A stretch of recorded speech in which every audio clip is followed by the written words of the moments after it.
Welcome to Sleepless Philosophers. Before the ideas begin, a small request: most of you who watch are not subscribed, and we've noticed this in the numbers, in the gap between views and the audience that stays. We post every single day, we put care into each script, each thought, each question that unfolds in the dark, and if these videos have become part of your nights, if they help you think or drift, or simply exist in that space between waking and sleep, consider subscribing, hitting the like button, turning on notifications so you know when the next one arrives. And if you feel moved to do so, leave a comment, tell us where you're watching from. What philosophical question occupies your mind the most? What idea you return to when everything else falls away? These small gestures matter more than you might think. They allow this work to continue. They allow these ideas to reach others like you, scattered across the world, awake in the quiet hours. Now the introduction ends and the philosophy begins. Death is not the opposite of life, but is its condition, is not the ending that comes after, but is the pressure that shapes everything, is the fact that makes every moment matter or makes nothing matter, depending on perspective, depending on whether the awareness of mortality is conscious or is repressed, is acknowledged or is denied, and the denial is the default, is the way that most humans live most of the time, is the forgetting of death that allows daily life to proceed, that allows plans to be made, that allows the future to seem real, to seem like something that will arrive, that will be inhabited, when really the future is uncertain, is not guaranteed, is always potentially not happening, because death is always possible, is always near, is the horizon that surrounds every moment, even though the horizon is not seen,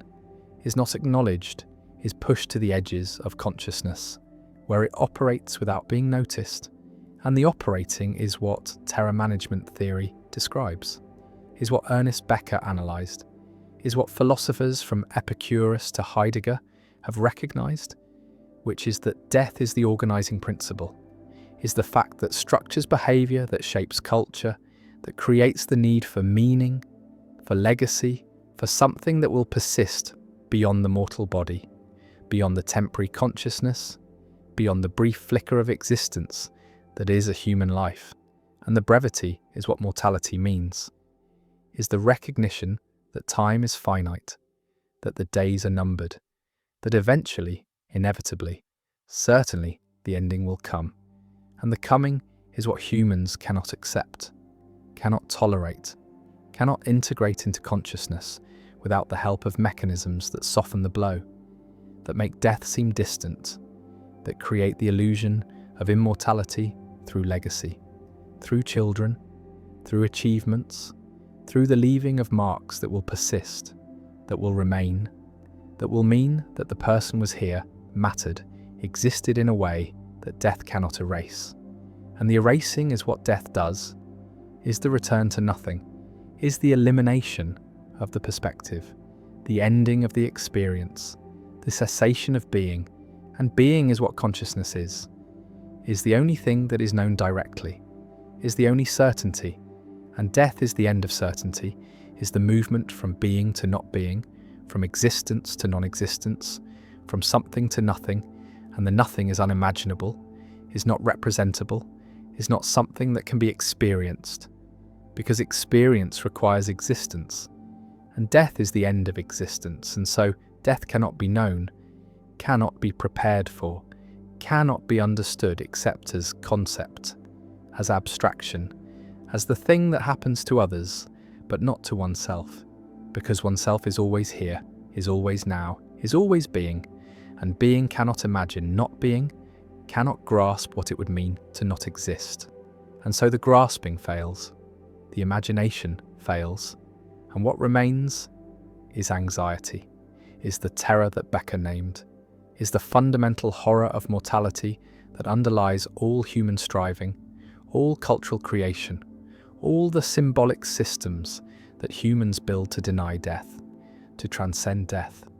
to make death seem like something other than what it is, which is the end, the absolute end, the final end. And the finality is what cannot be accepted, is what the symbolic systems are designed to obscure, to soften, to make bearable. And the bearing is what culture does, is what religion provides, is what meaning creates, is the framework that makes mortality tolerable by promising that death is not the end, is not final, is not the absolute cessation, but is transition, is passage, is the movement from this life to another life, from this world to another world, from temporality to eternity. And eternity is the solution, is the promise that makes death bearable, is the belief that the self will continue, will persist, will exist in some form beyond the death of the body. And the beyond is what religions offer, is what makes them powerful, is what makes them necessary. Because without the promise of continuation, without the belief in something after, death is unbearable, is too horrifying, is too final, and the finality is what humans flee from, is what drives the creation of culture, of meaning, of all the systems that provide the illusion of permanence in a world where nothing is permanent, where everything ends, where death is the only certainty, and the certainty is denied, is repressed, is pushed into unconsciousness, where it continues to operate, continues to shape behaviour, continues to create the anxiety that motivates striving, that produces the need for achievement, for recognition, for legacy. And legacy is the secular substitute for immortality, is the way that non-religious consciousness tries to transcend death, tries to create permanence, tries to ensure that the self will continue in some form, will be remembered, will have mattered, and the mattering is what legacy provides, is the sense that the life was significant, was important, was worth living, and the worth is measured by what remains, by what persists, by what continues after death. And the continuing is children, is works, is achievements, is anything that carries the name forward, that keeps the memory alive, that prevents the erasure that death threatens. And the threat is what drives behaviour, is what shapes choices, is what makes people desperate for significance, for impact, for the leaving of marks. And the marks are what resist death, are what deny death, are what create the illusion that death is not final, is not absolute, is not the complete erasure that it actually is. Because what persists is not the person, is not the consciousness, is not the experience, is only memory, is only representation, is only the traces left behind. And traces are not the thing, are not the person, are not continuation, but are echoes, are shadows, are the residue of a presence that is gone. And the gone is complete, is total, is the absolute ending that no legacy can reverse, no achievement can prevent, no memory can undo. And the undoing is what humans want, is what they strive for, is what they cannot have, because death is irreversible, is final, is the one thing that cannot be changed, cannot be negotiated, cannot be escaped. And the escaping is what humans are always attempting, is what drives medical science, what motivates the search for longevity, for life extension, for the postponement of death. And the postponement is possible, is achievable, is happening, is increasing lifespan, is pushing death further into the future. But the pushing is not eliminating, is not transcending, is only delaying, is only buying time. And time is what mortality is about, is the finite duration, is the numbered days, and the numbering is what creates urgency, is what makes moments precious, is what gives life its intensity. And the intensity is what would be lost if death were eliminated, if immortality were achieved, if time were infinite. Because infinite time means that nothing is urgent, nothing is precious, nothing matters in the way that it matters when time is scarce, when death is near, when the ending is certain. And the certainty is what gives weight to life, is what makes choices matter, is what creates the pressure to live well, to live fully, to use the time that is available. And the available is limited, is finite, is running out. And the running out is what creates anxiety, is what produces terror, is what makes death unbearable, but is also what makes life meaningful, is what gives moments their significance, is what creates the conditions for value, for importance, for the sense that this matters. This is real. This is happening now, and will never happen again. And the never again is both the horror and the beauty of mortality, is both what makes death terrible and what makes life precious. And the precious is what immortality would eliminate, is what infinite time would destroy, because in infinite time, everything can be redone, can be repeated, can be postponed indefinitely. And the indefinitely is the loss of urgency, is the elimination of pressure,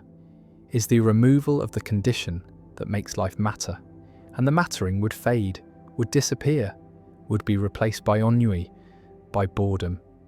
by the sense that nothing is important because everything is always available, always possible, always able to be done later, and later never comes, never needs to come, because there is always more time, always more opportunity, always more future, and the future without end is not liberation, but is prison,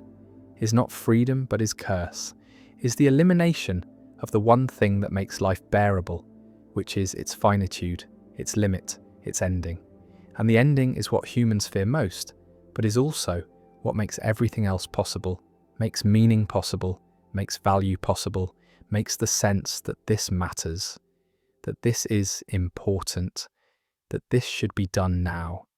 And the now is what mortality creates, is the urgency, is the pressure, is the recognition that time is limited and must be used, must be filled, must be lived, and the living is what death makes possible,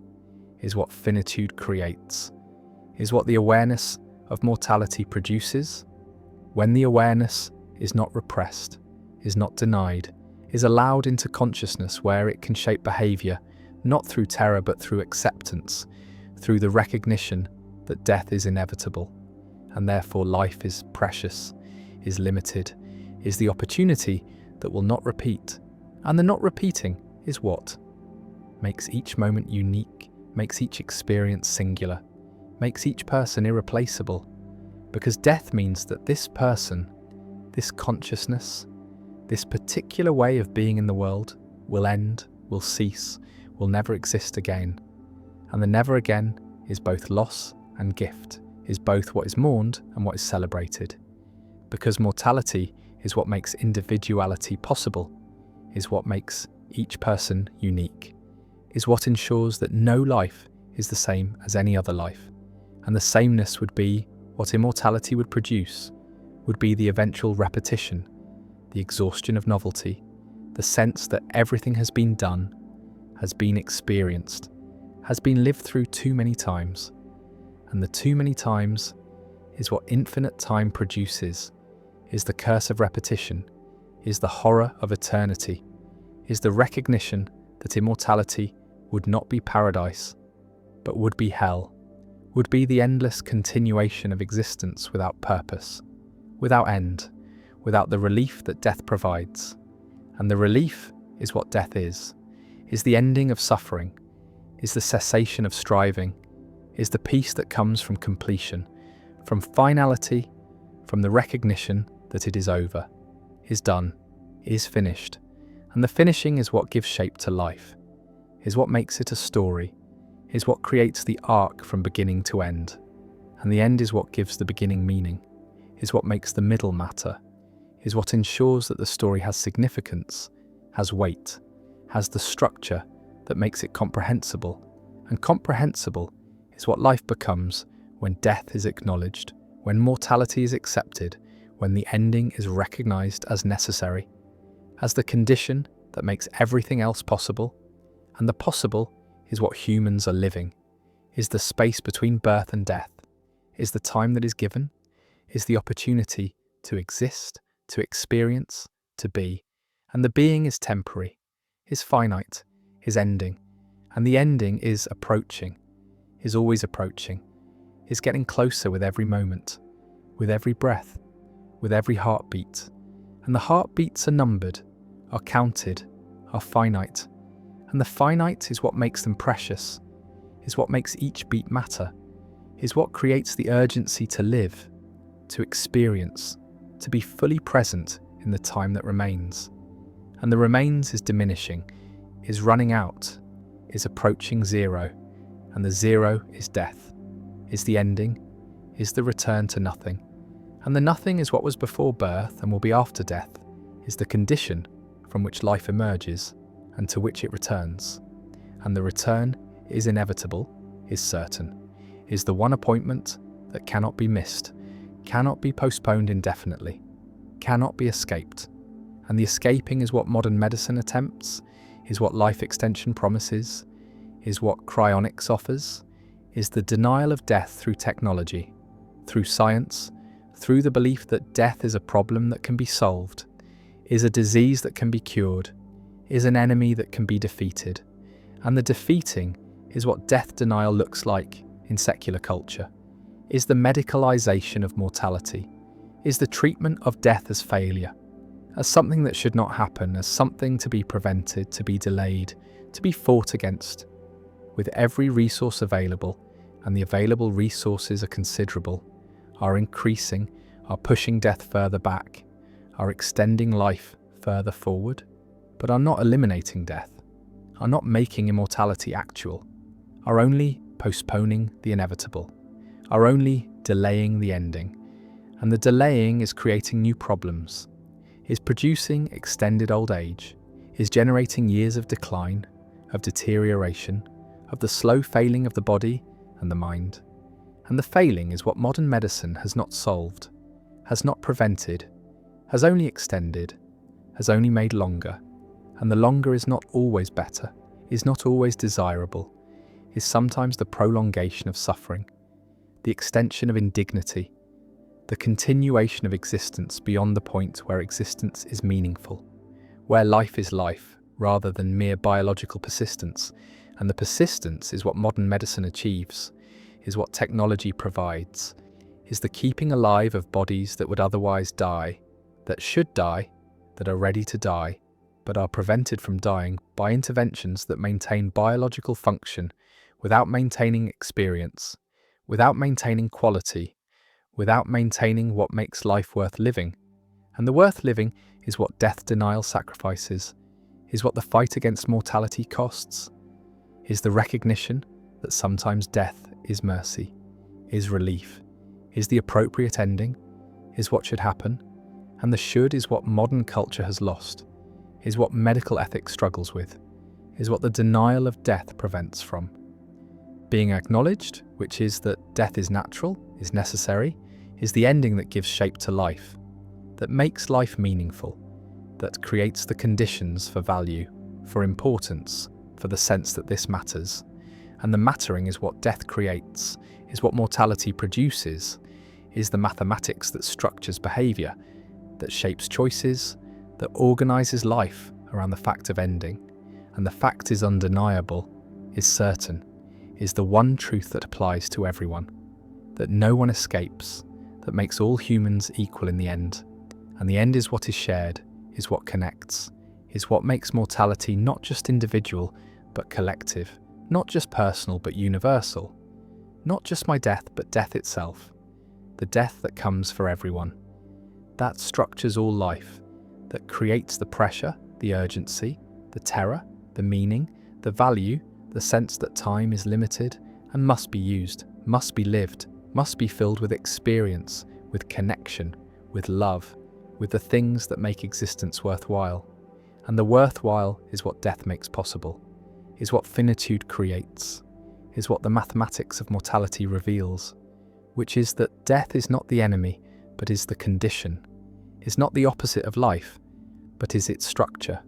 is not what ends meaning, but is what creates meaning, is not what should be denied, but is what should be accepted,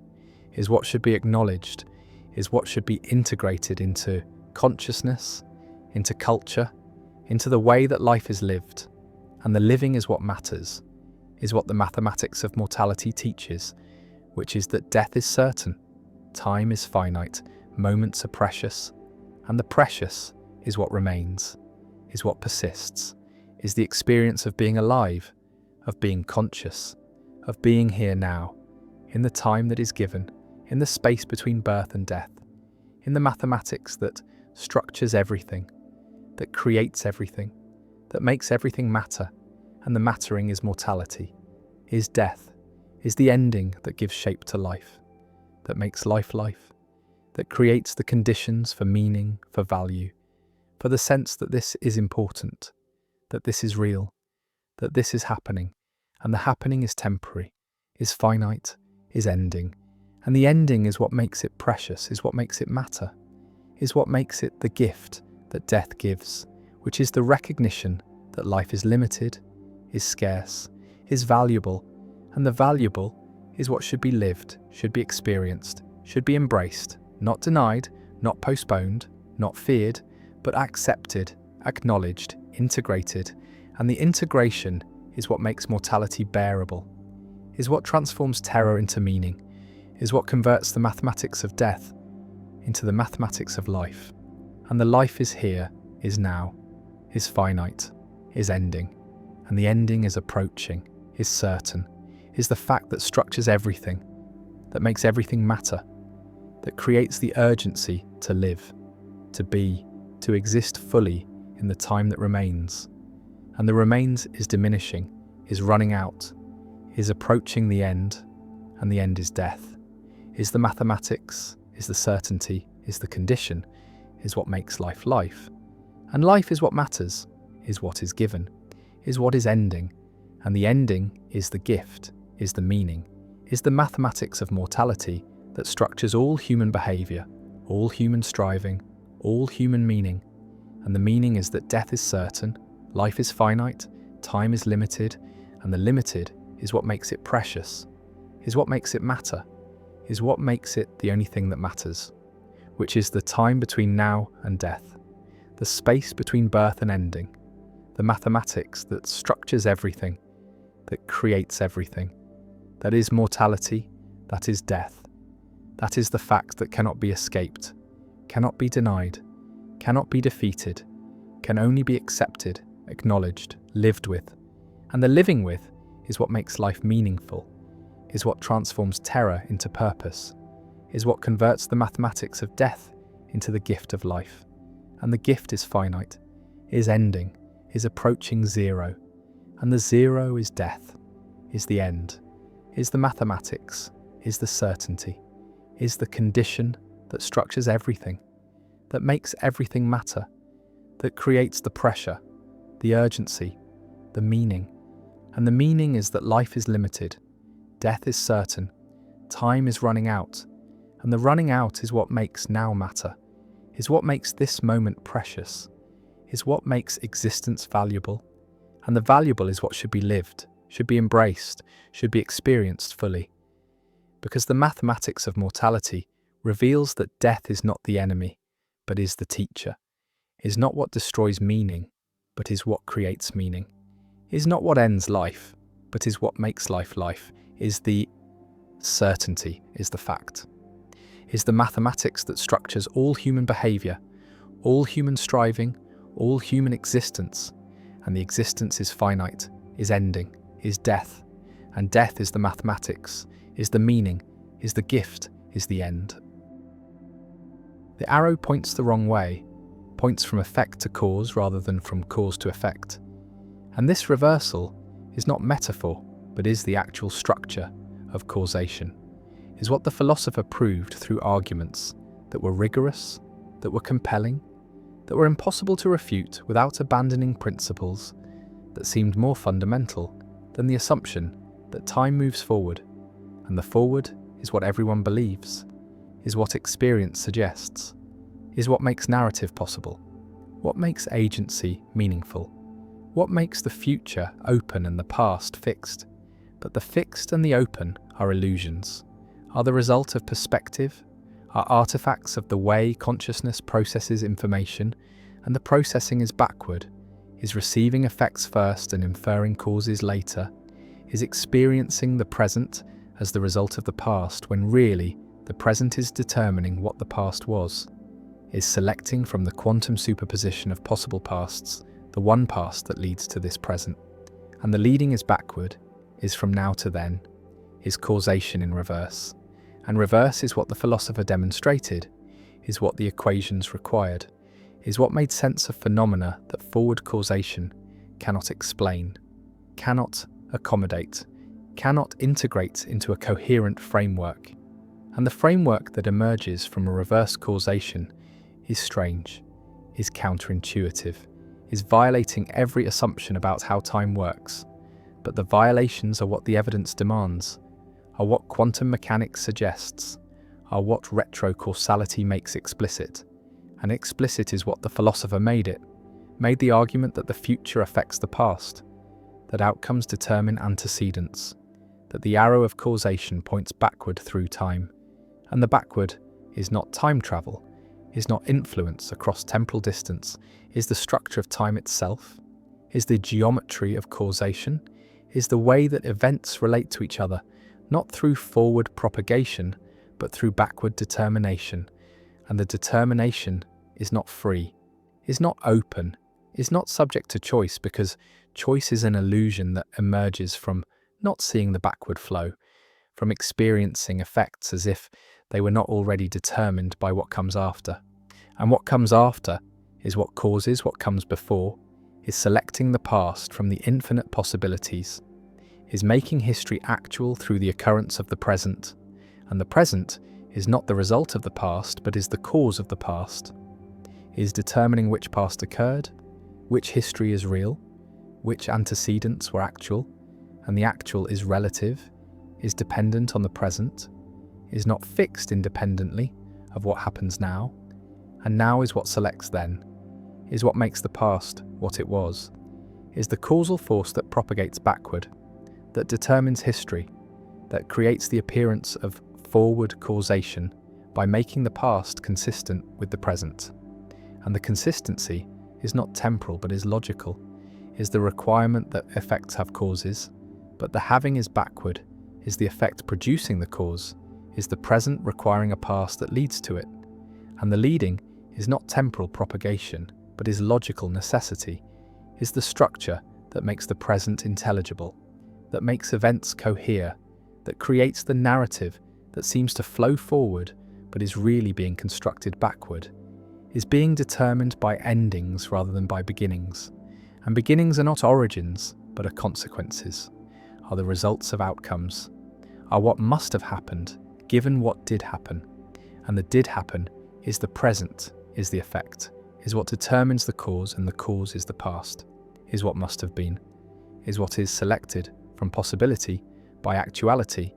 and actuality is now, is the event that is occurring, is the effect that is producing its cause by requiring a history that leads to it. And the leading is logical, is structural, is the way that time is organized, not by forward flow, but by backward determination. And determination is what the future provides, is what outcomes supply, is the force that creates history by making certain pasts actual and other pasts merely possible. And possible is what the past is until the present selects it, until the effect determines the cause, until the outcome requires the antecedent, and the requirement is not temporal but is logical, is the structure of causation that the philosopher proved moves backward, moves from effect to cause, moves from present to past. And the past is not fixed until the present occurs, is not actual until the effect happens, is not real until the outcome determines it. And the determining is continuous, is ongoing, is happening at every moment, as the present selects the past that leads to it. As effects produce causes, as outcomes create histories, and the histories are not memories but are constructions, are not records but are requirements, are not what happened independently but are what must have happened given what is happening. And the happening is the effect, is the present, is the force that moves backward through time and creates the cause, creates the past, creates the history that seems to precede but really follows, really is determined by, really is the consequence of the present rather than its origin. And the origin is an illusion, is the appearance created by forward perspective,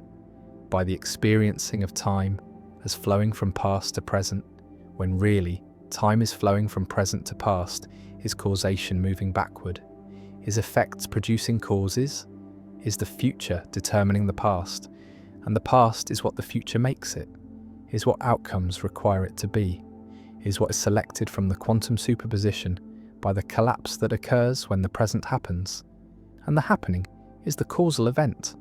is the effect that reaches backward and selects its cause, that determines its antecedent, that creates the history that appears to precede it but really follows it, really is its consequence rather than its origin. And the origin is the end, is the outcome, is the effect that produces the cause. And the producing is backward causation, is retrocausality, is the structure of time that the philosopher proved, that the equations require, that quantum mechanics suggests, and suggests is too weak, because the suggestion is not tentative but is demanding, is requiring that causation be understood as backward, as moving from effect to cause, as creating the past from the present. And the present is not the result but is the cause, is not the effect but is the origin, is not what the past produces but is what produces the past, and the past is its effect, is its consequence, is what must have been given what is, and what is the present, is the effect that determines the cause, is the outcome that selects the history, is the actuality that makes certain pasts real and leaves others merely possible. And possible is what all pasts are until the present occurs, until the effect happens, until the outcome determines which past is actual, and actual is not independent, is not objective, is not fixed regardless of what happens later, but is relative, is dependent, is determined by what comes after. And what comes after is what causes what comes before, is making the past what it was by being what it is, and being what it is causing what was, is determining history, is selecting from infinite possibilities the one past that leads to this present, and the leading is not temporal but is logical, is the requirement that effects have causes, but the having is backward, is the effect producing the cause, is the present creating the past, is causation in reverse, and reverse is not metaphor but is structure, is the way time actually works, is the geometry of events, is the architecture of causation. And causation is backward, is proven to be backward, is demonstrated through arguments that cannot be refuted without abandoning more fundamental principles.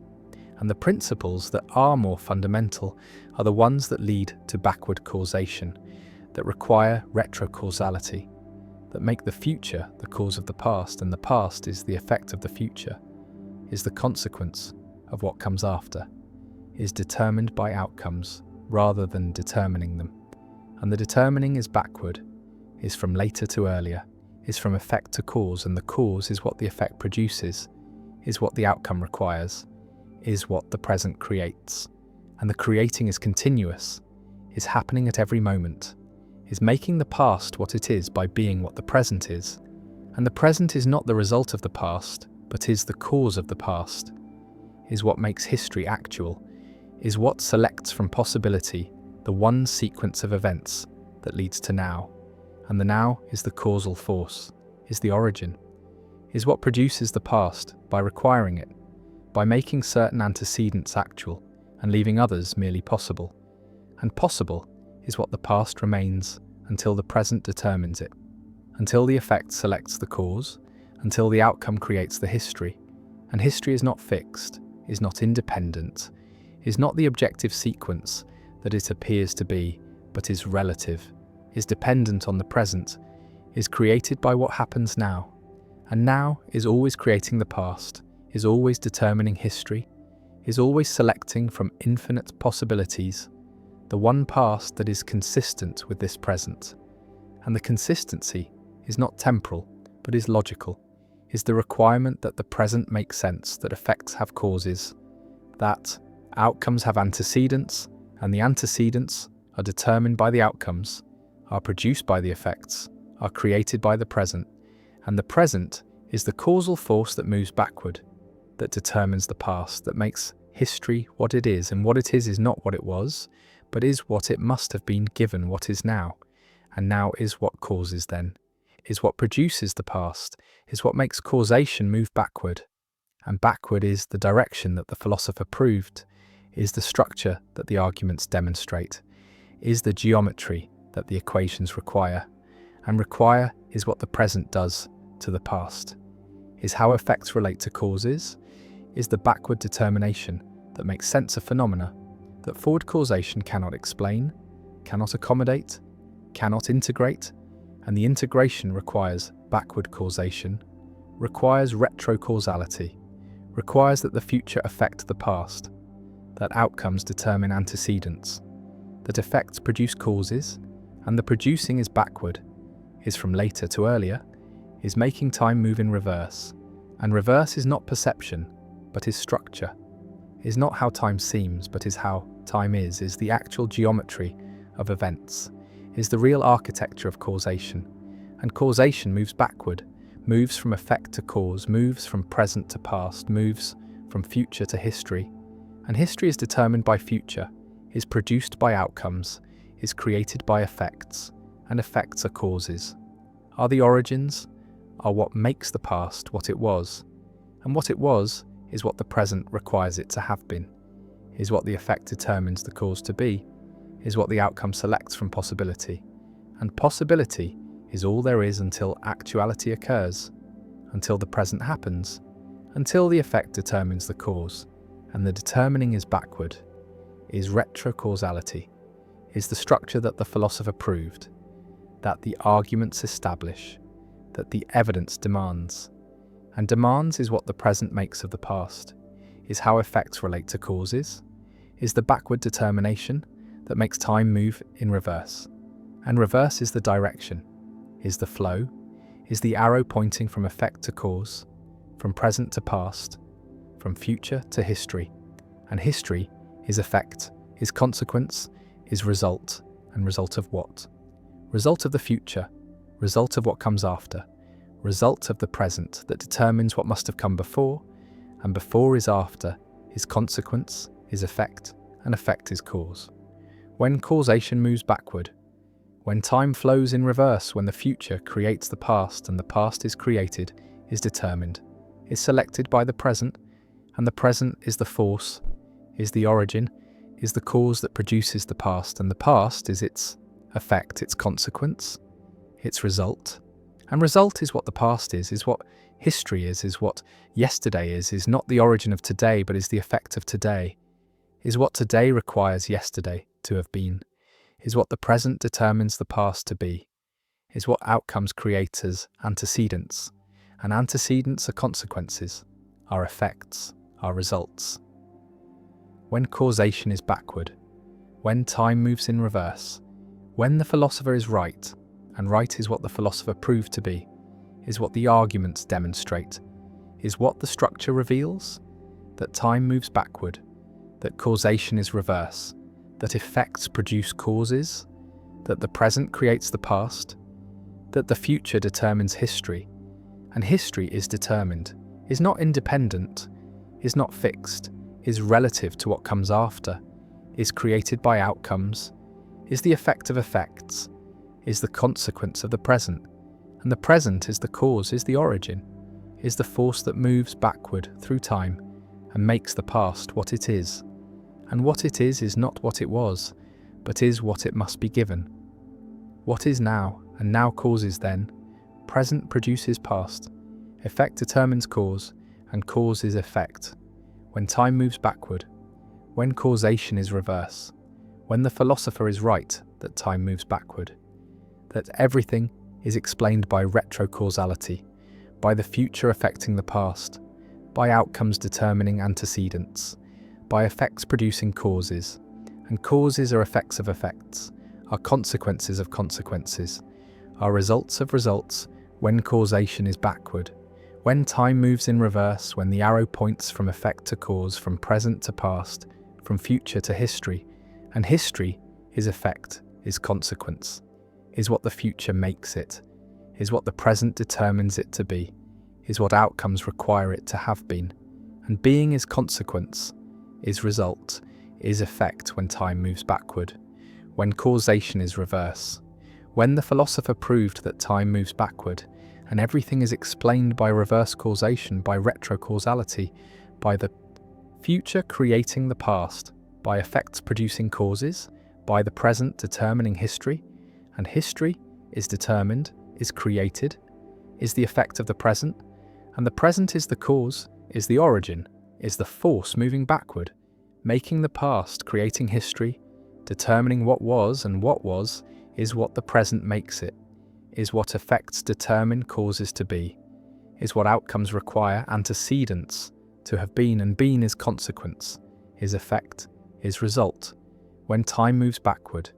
when causation is reverse, when the philosopher is right, and right is proven, is demonstrated, is what the arguments show. That time moves backward, that causation is reversed, that the future creates the past, that effects produce causes, that the present determines history, that everything is explained by retrocausality, by backward causation, by time moving in reverse, and reverse is the direction, is the flow, is the truth that the philosopher proved, that time moves backward, that causation is reverse, that effects cause causes, that the present creates the past, that the future determines history, and history is determined by future, is created by outcomes, is the effect of effects, is the consequence of causation moving backward, and backward is the direction, is the truth, is what the philosopher proved, that time moves backward. Every culture sees itself as the centre, as the normal, as the standard against which all others are measured. And this seeing is not perception, but is construction, is not discovery, but is projection, is the way that collective consciousness creates a mirror that reflects not what is there, but what needs to be there. What the culture needs to believe about itself in order to maintain coherence, to justify its existence, to explain why it is the way it is and why that way is right, is natural, is superior to the ways of others, and the superiority is not argued but is assumed, is the unexamined premise that underlies all cultural self-understanding, is the narcissism that is not individual but is collective, is the belief that we are special, are chosen, are exceptional, and the exceptional is what every culture believes about itself, is the myth that every nation tells, is the story that makes the culture cohere, that gives members a sense of belonging, of pride, of being part of something that matters. And the mattering is created through the mirror, through the reflection that shows not reality, but idealization. Not what is, but what is imagined. Not the truth, but the narrative. And the narrative is selective, is editing out what does not fit, is highlighting what confirms, is creating the image that the culture wants to see, needs to see, must see in order to function. And the functioning requires this distortion, requires this narcissism, because without it the culture would have to confront its ordinariness, its contingency, its lack of cosmic significance. And the lack is unbearable, is threatening to the collective sense of worth, is undermining the pride that holds the group together. And so the mirror is maintained, is polished, is defended against any reflection that might show something different, something less flattering, something true. And the truth is what the mirror hides, is what the distortion prevents, is what the narcissism protects against. Because the truth is that every culture is just one culture among many, is not special, is not chosen, is not superior, is just a particular arrangement of customs and beliefs and practices that happen to emerge in a particular place at a particular time. And that could have been otherwise. And the otherwise is what cannot be acknowledged, is what the mirror does not show, is what the myth denies, because acknowledging contingency is admitting that the culture is not necessary, is not inevitable, is not the fulfillment of destiny, but is just accident, just history, just the result of forces that have nothing to do with the culture's self-understanding. And the self-understanding is what the mirror creates, is what the myth provides, is the story that makes the culture make sense, that explains why things are the way they are, that justifies the structures, the hierarchies, the inequalities that characterize every culture. And the justification is necessary, is required, is what prevents revolution, what maintains order, what ensures that those who benefit from the arrangement continue to benefit, and those who suffer continue to accept their suffering as natural, as deserved, as the way things must be. And the must is the mythology, is the claim to necessity, is the insistence that this culture, this arrangement, this way of being is not just one way, but is the way, is the correct way, is the superior way. And the superiority is demonstrated through comparison, through the creation of the other, through the projection onto outsiders of everything that the culture rejects in itself, everything that threatens the idealized image, everything that the mirror cannot reflect without shattering. And the shattering is what must be prevented, is what the other makes possible by absorbing all the negativity, all the qualities that the culture denies having, all the characteristics that are incompatible with the myth. And the incompatible is projected outward, is placed onto foreigners, onto enemies, onto those who are different. And the difference is constructed, is exaggerated, is made to seem absolute when it is relative, is made to seem essential when it is superficial, is made to seem threatening when it is merely unfamiliar. And the unfamiliar is what the culture cannot tolerate, cannot integrate, cannot acknowledge without threatening the narrative, without disturbing the reflection, without revealing that the mirror is distorting, is lying, is showing not reality, but fantasy. And the fantasy is collective, is shared, is believed, not because evidence supports it, but because the culture requires it, requires the belief that we are good, are just, are noble, are superior. And the superior is the story that every empire tells, is the myth that every dominant culture maintains, is the narrative that justifies conquest, exploitation, domination. Because if we are superior, then we have the right to rule, have the obligation to civilize, have the duty to spread our ways to those who are inferior, who are backward, who are lacking what we have. And what we have is not just wealth or technology or power, but is virtue, is morality, is the right way of being human. And the right way is our way, is the only way, is the way that must be imposed on others for their own good. And the good is what we define, is what our mirror shows, is what our mythology proclaims. And the proclaiming is not questioned internally, is not doubted by members, is accepted as truth, as obvious as the way things are. Because the culture has been internalized, has been absorbed, has become the framework through which reality is perceived, and perception is always filtered, is always shaped by the categories that culture provides, by the concepts that language offers, by the narratives that mythology supplies, and the supply is constant, is reinforced through education, through media, through the rituals that celebrate the culture, through the symbols that represent it, through the history that is taught. And the teaching is selective, is presenting only the parts that confirm the narrative, that support the myth, that maintain the reflection. And the reflection shows heroes, shows triumphs, shows progress, shows the culture moving toward perfection, toward the realization of its values, toward the fulfillment of its destiny. And the destiny is what the myth claims, is the belief that the culture is not just existing, but is going somewhere, is fulfilling a purpose, is playing a role in a larger story. And the story is always about us, is always centered on our experience, is always presenting our perspective as the perspective, our values as the values, our way as the way. And the way is not recognized as particular, but is experienced as universal, is not seen as one option among many, but is felt as the natural, the normal, the correct. And the correct is what blindness produces, is what the mirror creates, is the inability to see that the reflection is distorted, that the image is idealized, that the narrative is selective, and the selective is what creates the blind spots, is what prevents the culture from seeing its own violence, its own exploitation, its own contradictions, because these do not fit the narrative, do not confirm the myth, do not appear in the mirror, and so they are not seen, are not acknowledged, are not integrated into the culture's self-understanding,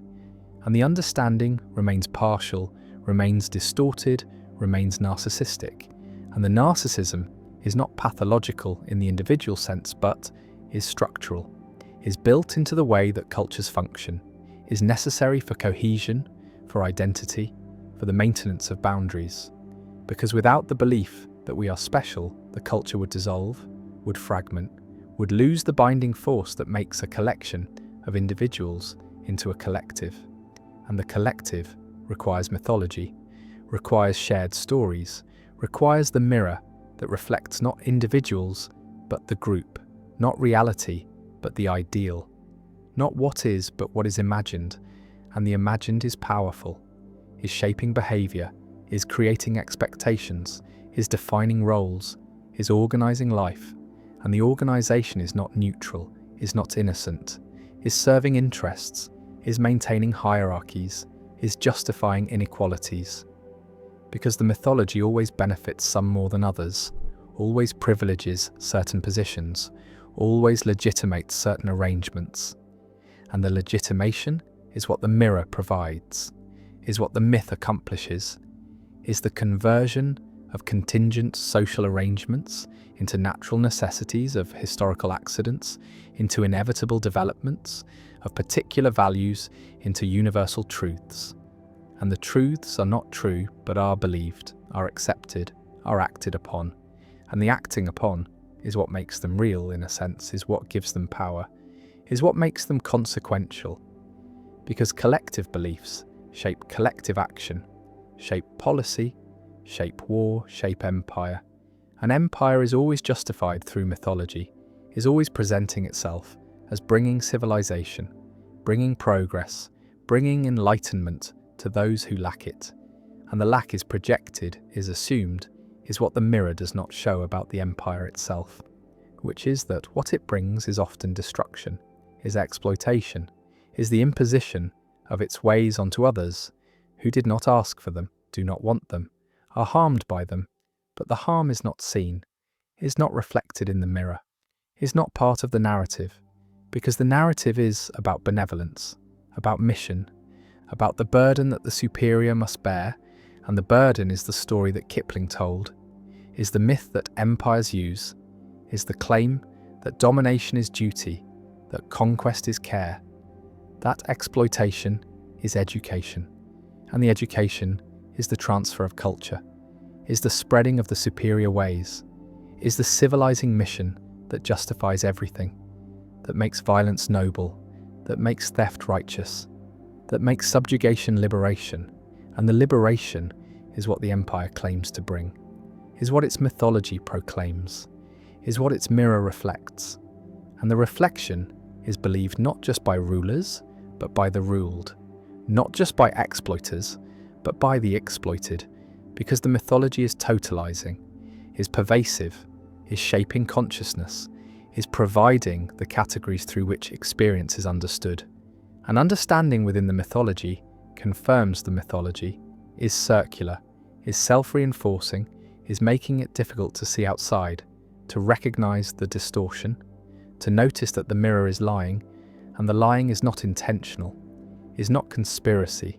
is structural, is the way that collective narcissism operates,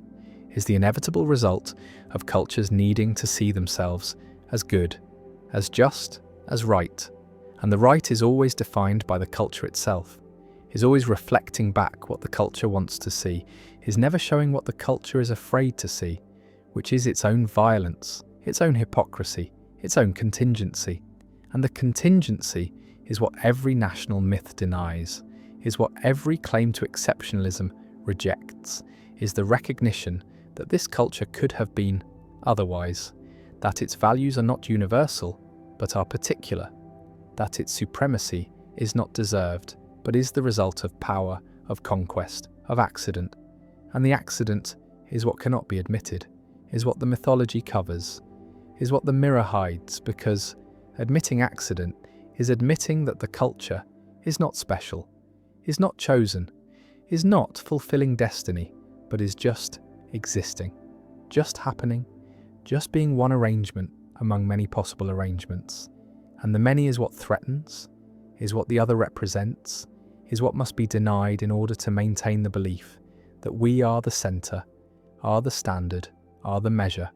and the measure is how cultures see others, is how they project onto difference.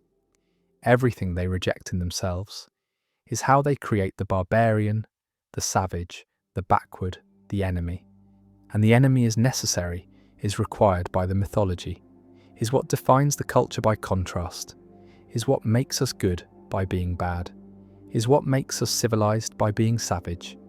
is what makes us superior by being inferior. And the inferior is not discovered but is created, is constructed through the selection of differences, through the exaggeration of contrasts, through the interpretation of practices as evidence of backwardness. And the backwardness is what justifies intervention, justifies domination, justifies the spreading of our ways, because if they are backward, then they need us, need our help, need our civilization. And the civilization is what we bring, what we impose, what we force upon them for their own good. And the good is what we define, is what our values dictate, is what our mythology proclaims.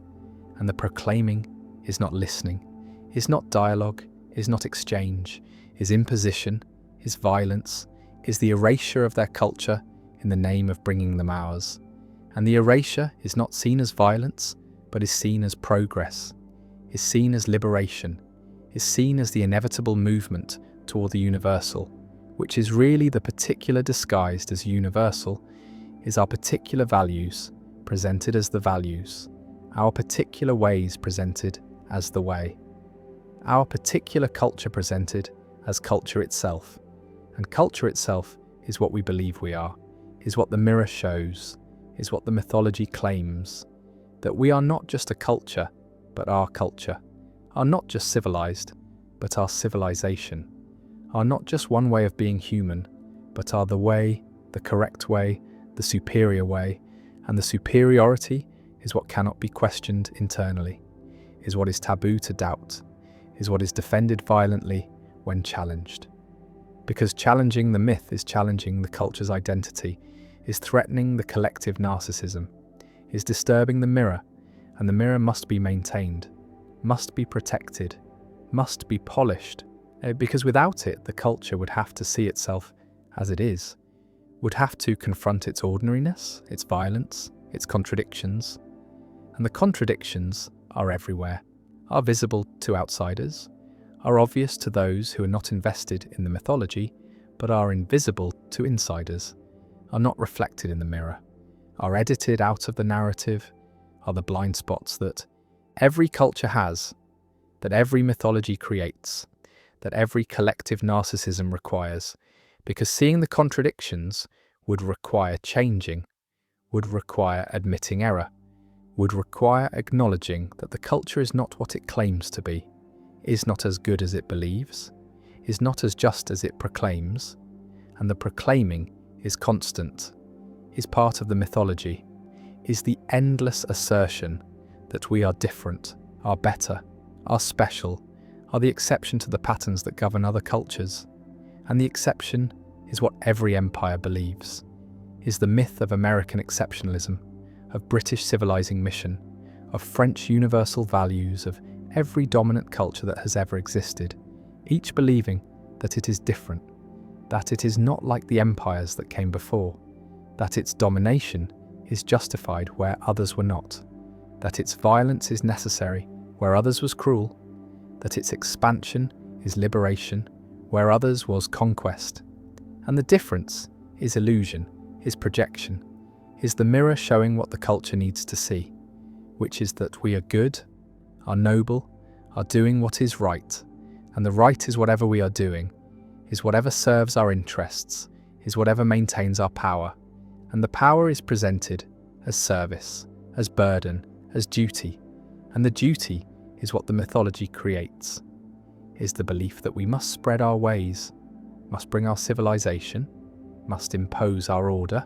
because without us the world would be chaos, would be darkness, would be backward, and the backward is where others are, is what defines them, is what justifies our dominance, and the dominance is not called dominance, but is called leadership, is called guidance, is called help. And the help is not asked for, is not wanted, is imposed, is forced, is the violence that the mirror does not show,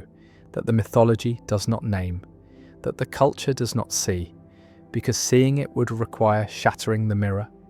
would require abandoning the myth, would require confronting the collective narcissism. And the confronting is what cannot happen, is what is too threatening, is what would destroy the culture's sense of itself. And the sense of itself is what the culture is the only coherence it has, is the mythology that makes it a culture rather than just a collection of people. And so the mirror is maintained, the myth is preserved, the narcissism continues, and the culture sees itself as it needs to see itself, as special, as superior, as exceptional. And the exceptional is what every culture believes, is the universal delusion, is the distorted reflection that is mistaken for reality, is the mirror stage of culture where the culture is forever trapped, forever seeing the idealized image, forever believing the mythology, forever blind to the contradictions, forever projecting onto others what it cannot acknowledge in itself, forever creating the other who absorbs the negativity, who represents the threat, who justifies the violence, and the violence continues, the mythology persists, the mirror remains, and cultures continue to see themselves as the center, as the standard, as the exception,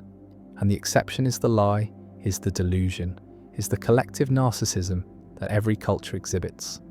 that every mythology maintains, that every mirror reflects, and the reflecting is distorting,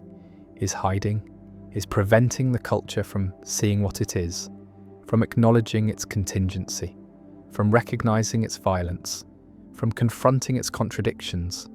from shattering the mirror, from abandoning the myth, from giving up the narcissism.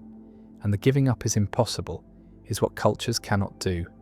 is what would mean their dissolution, their end, their transformation into something else. And the something else is what is feared,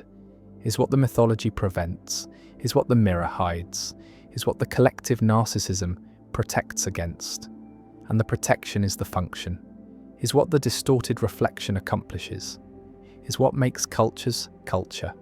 is what allows collective identity, is what creates the binding force, and the force is mythology, is narrative, is the mirror that shows not truth, but need, not reality, but fantasy, not what is, but what must be believed. And the belief is collective, is shared, is the myth that we are special, are chosen, are exceptional. And the exceptional is the delusion, is the mirror stage of culture, is the permanent condition of collective consciousness, is the way that societies see themselves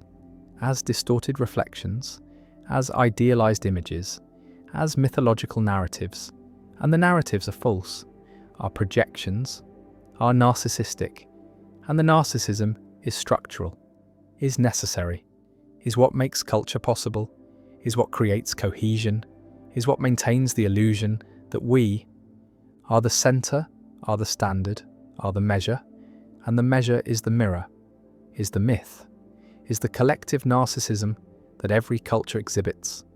that every society maintains, that every empire believes, that every nation proclaims. And the proclaiming is the distortion, is the reflection, is the mirror stage where culture is trapped, where it sees itself not as it is, but as it needs to be,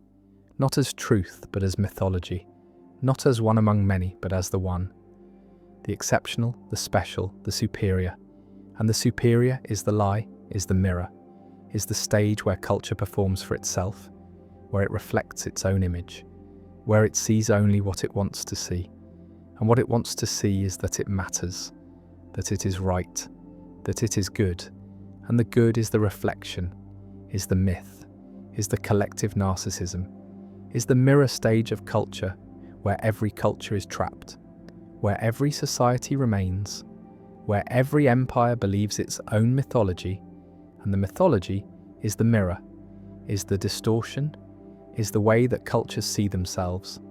as exceptional, as special, as superior. And the superior is the delusion, is the projection, is the narcissism, is the mirror stage that never ends, that continues forever, that defines culture, that creates the blind spots, that maintains the myth, that polishes the mirror, that reflects the lie. And the lie is believed, is shared, is what makes culture culture. And culture is the mirror, is the stage, is the collective narcissism, is the distorted reflection, is the mythology, is the illusion that we are exceptional. And the exceptional is what every culture believes, is the universal delusion,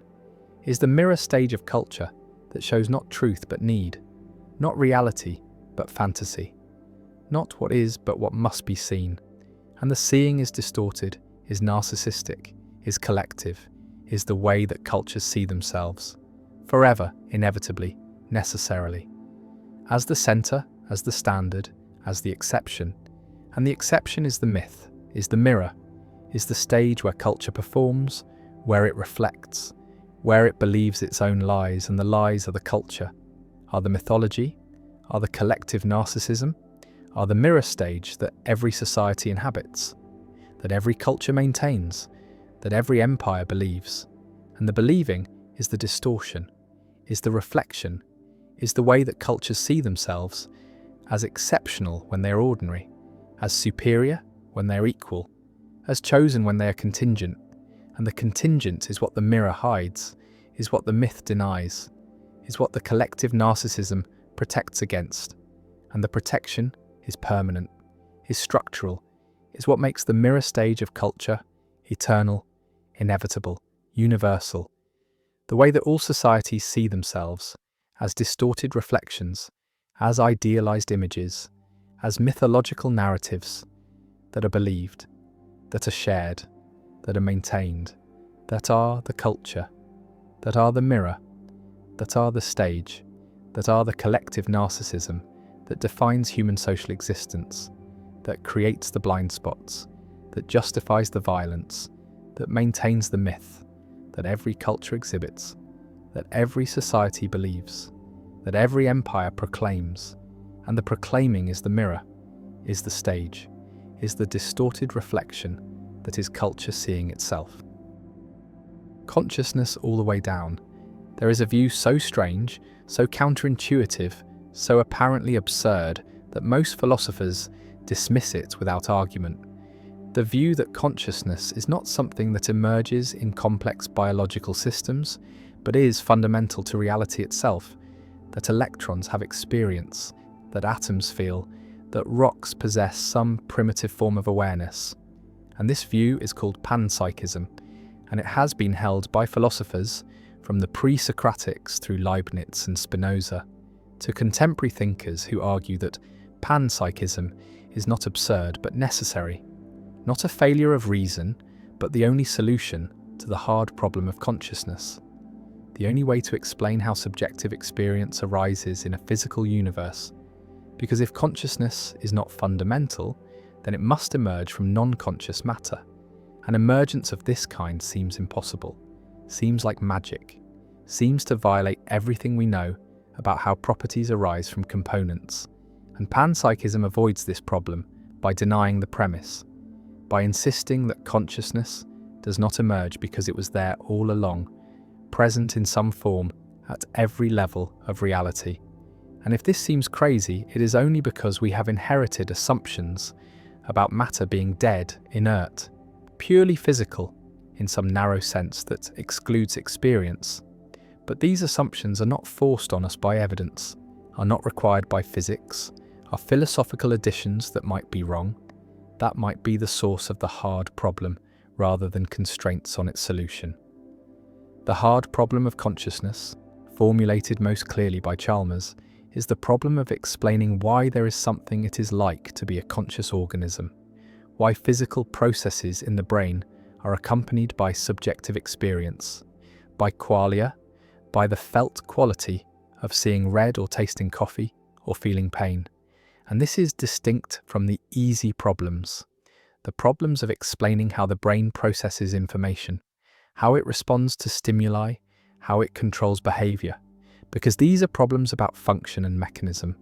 problems that neuroscience can address through standard scientific methods. But the hard problem is different,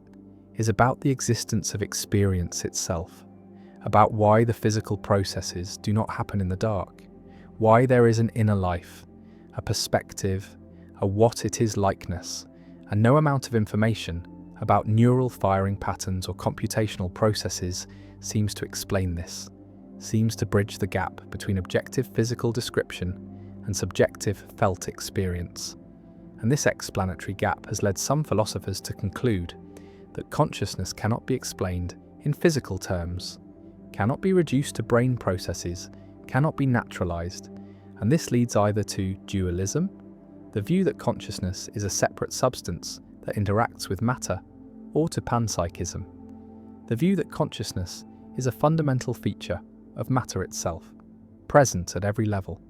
and panpsychism has seemed to many the less radical option,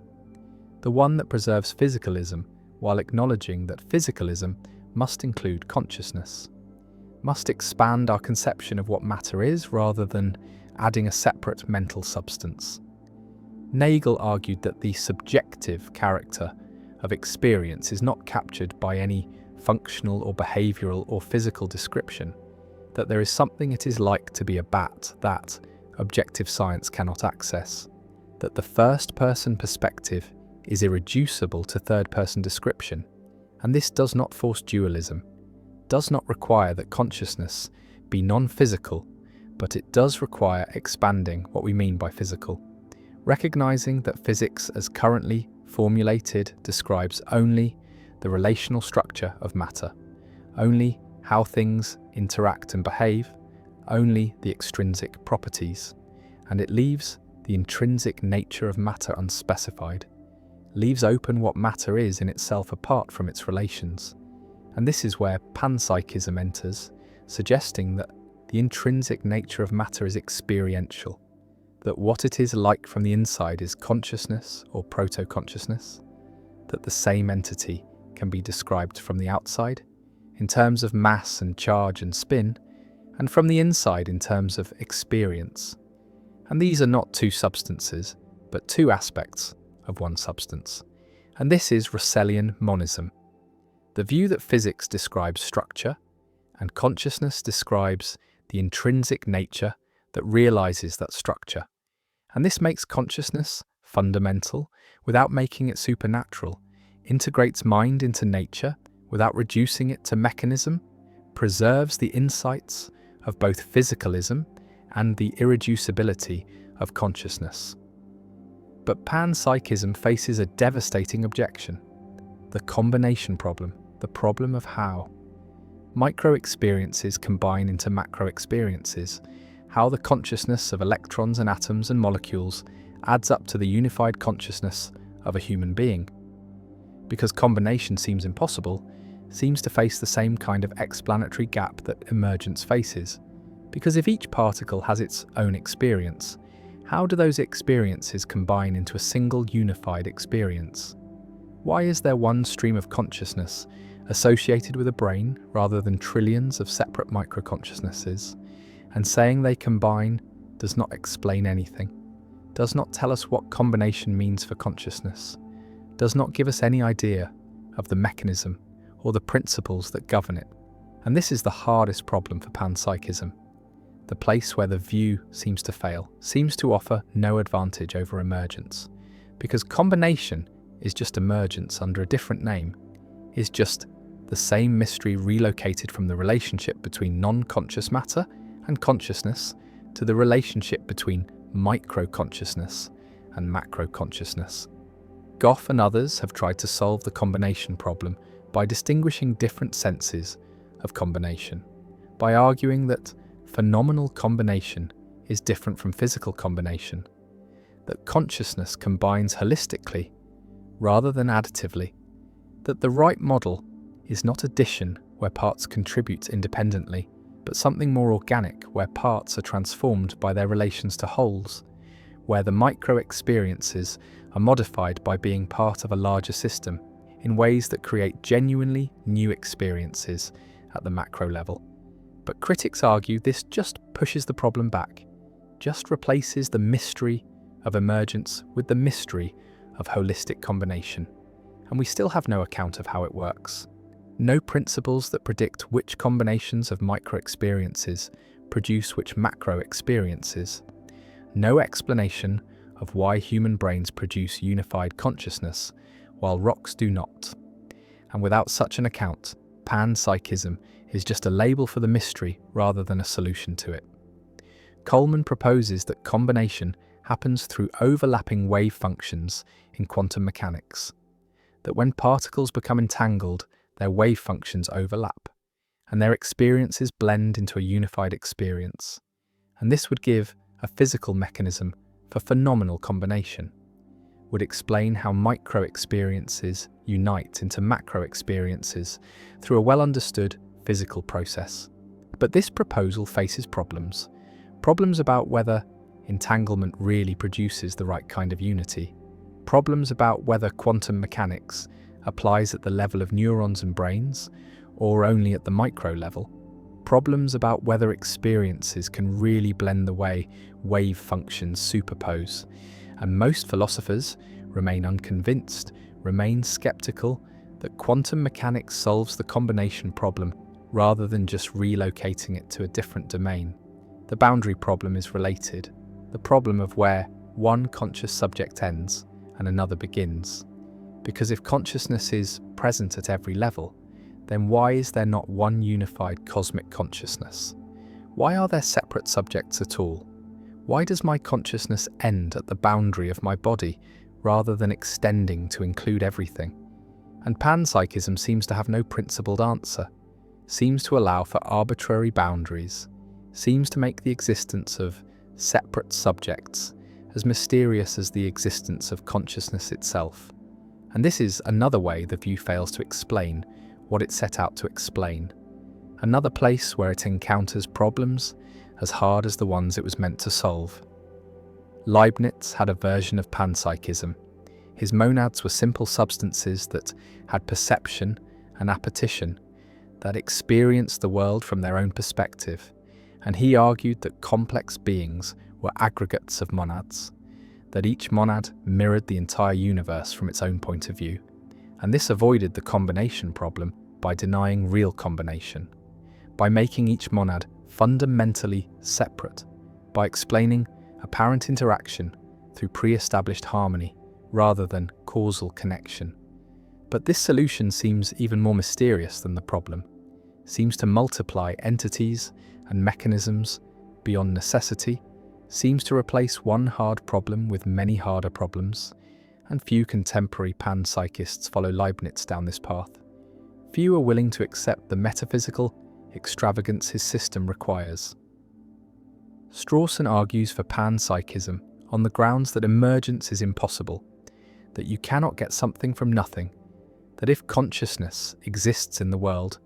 then it must have been present in the fundamental constituents of the world, must have been there from the beginning, because otherwise its appearance would be unintelligible, would be brute, would be the kind of emergence that violates the principle that effects must be contained somehow in their causes. And this argument has force, has intuitive appeal, captures the sense that consciousness is too radically different from non-conscious matter to emerge from it. But critics respond that emergence is ubiquitous in nature, that liquidity emerges from molecules that are not liquid, that life emerges from chemistry that is not alive, that many properties of wholes are not properties of parts. And if these emergences are possible, then why not consciousness? Why should consciousness be special? Why should it require fundamentality when other high-level properties do not? And Strawson's response is that consciousness is categorically different, that it is the only thing we know from the inside, that its emergence would not be like the emergence of liquidity, but like the emergence of existence itself. And this cannot emerge because emergence presupposes existence, and consciousness is a kind of existence, is the only kind we directly know, and so it must be fundamental. Tornoni's integrated information theory is sometimes interpreted as supporting panpsychism, because it says that consciousness is identical to integrated information, that any system with sufficient integration of information is conscious to some degree, And this would mean thermostats and atoms, and even individual electrons have tiny amounts of consciousness, have experience proportional to their integrated information. And this seems to support panpsychism, seems to make consciousness ubiquitous, but Tononi himself resists the panpsychist interpretation, argues that most simple systems have essentially zero integrated information, that consciousness requires a specific kind of information integration that only complex systems like brains achieve. And the debate about whether IIT supports panpsychism turns on technical questions about how to measure integration, about what counts as information, about whether the theory is giving metaphysics or just correlation. And these questions remain unsettled, remain contested, remain another place where intuition and formalism diverge. The idea of proto-consciousness tries to soften panpsychism, tries to make it more palatable by saying that fundamental particles do not have full consciousness, but have some precursor of consciousness, some primitive form of experience that is to full consciousness, as charges to electromagnetism, a property that can give rise to consciousness without being consciousness itself. But this move seems to undermine the whole point of panpsychism, seems to reintroduce the emergence problem at a different level, because now we need to explain how proto-consciousness becomes consciousness, how the primitive forms combine and develop into the rich experiential life of humans. And this is just the hard problem again, just the explanatory gap relocated. And if proto-consciousness can do this, then why cannot non-consciousness do it? Why is proto-consciousness needed at all? And the answer seems to be that proto-consciousness makes emergence less mysterious, makes the gap smaller, but critics argue it just replaces one mystery with two: the mystery of consciousness and the mystery of proto-consciousness. And we are no better off than we started. James believed in a kind of panpsychism, believed in a pluralistic universe of experiences that combined and separated in various ways,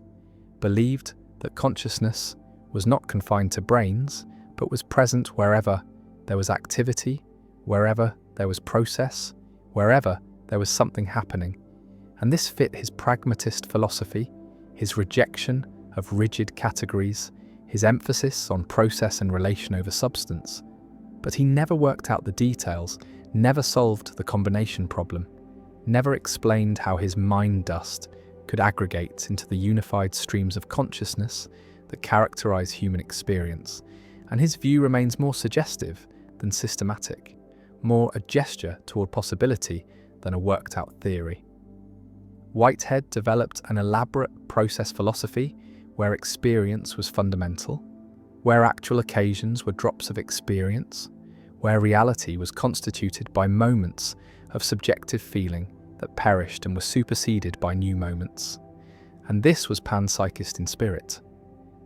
Though Whitehead resisted the label, and his system influenced many later philosophers, influenced process theology and ecological philosophy, and anyone who found substance metaphysics inadequate. But it also suffered from obscurity, from technical terminology that made it inaccessible,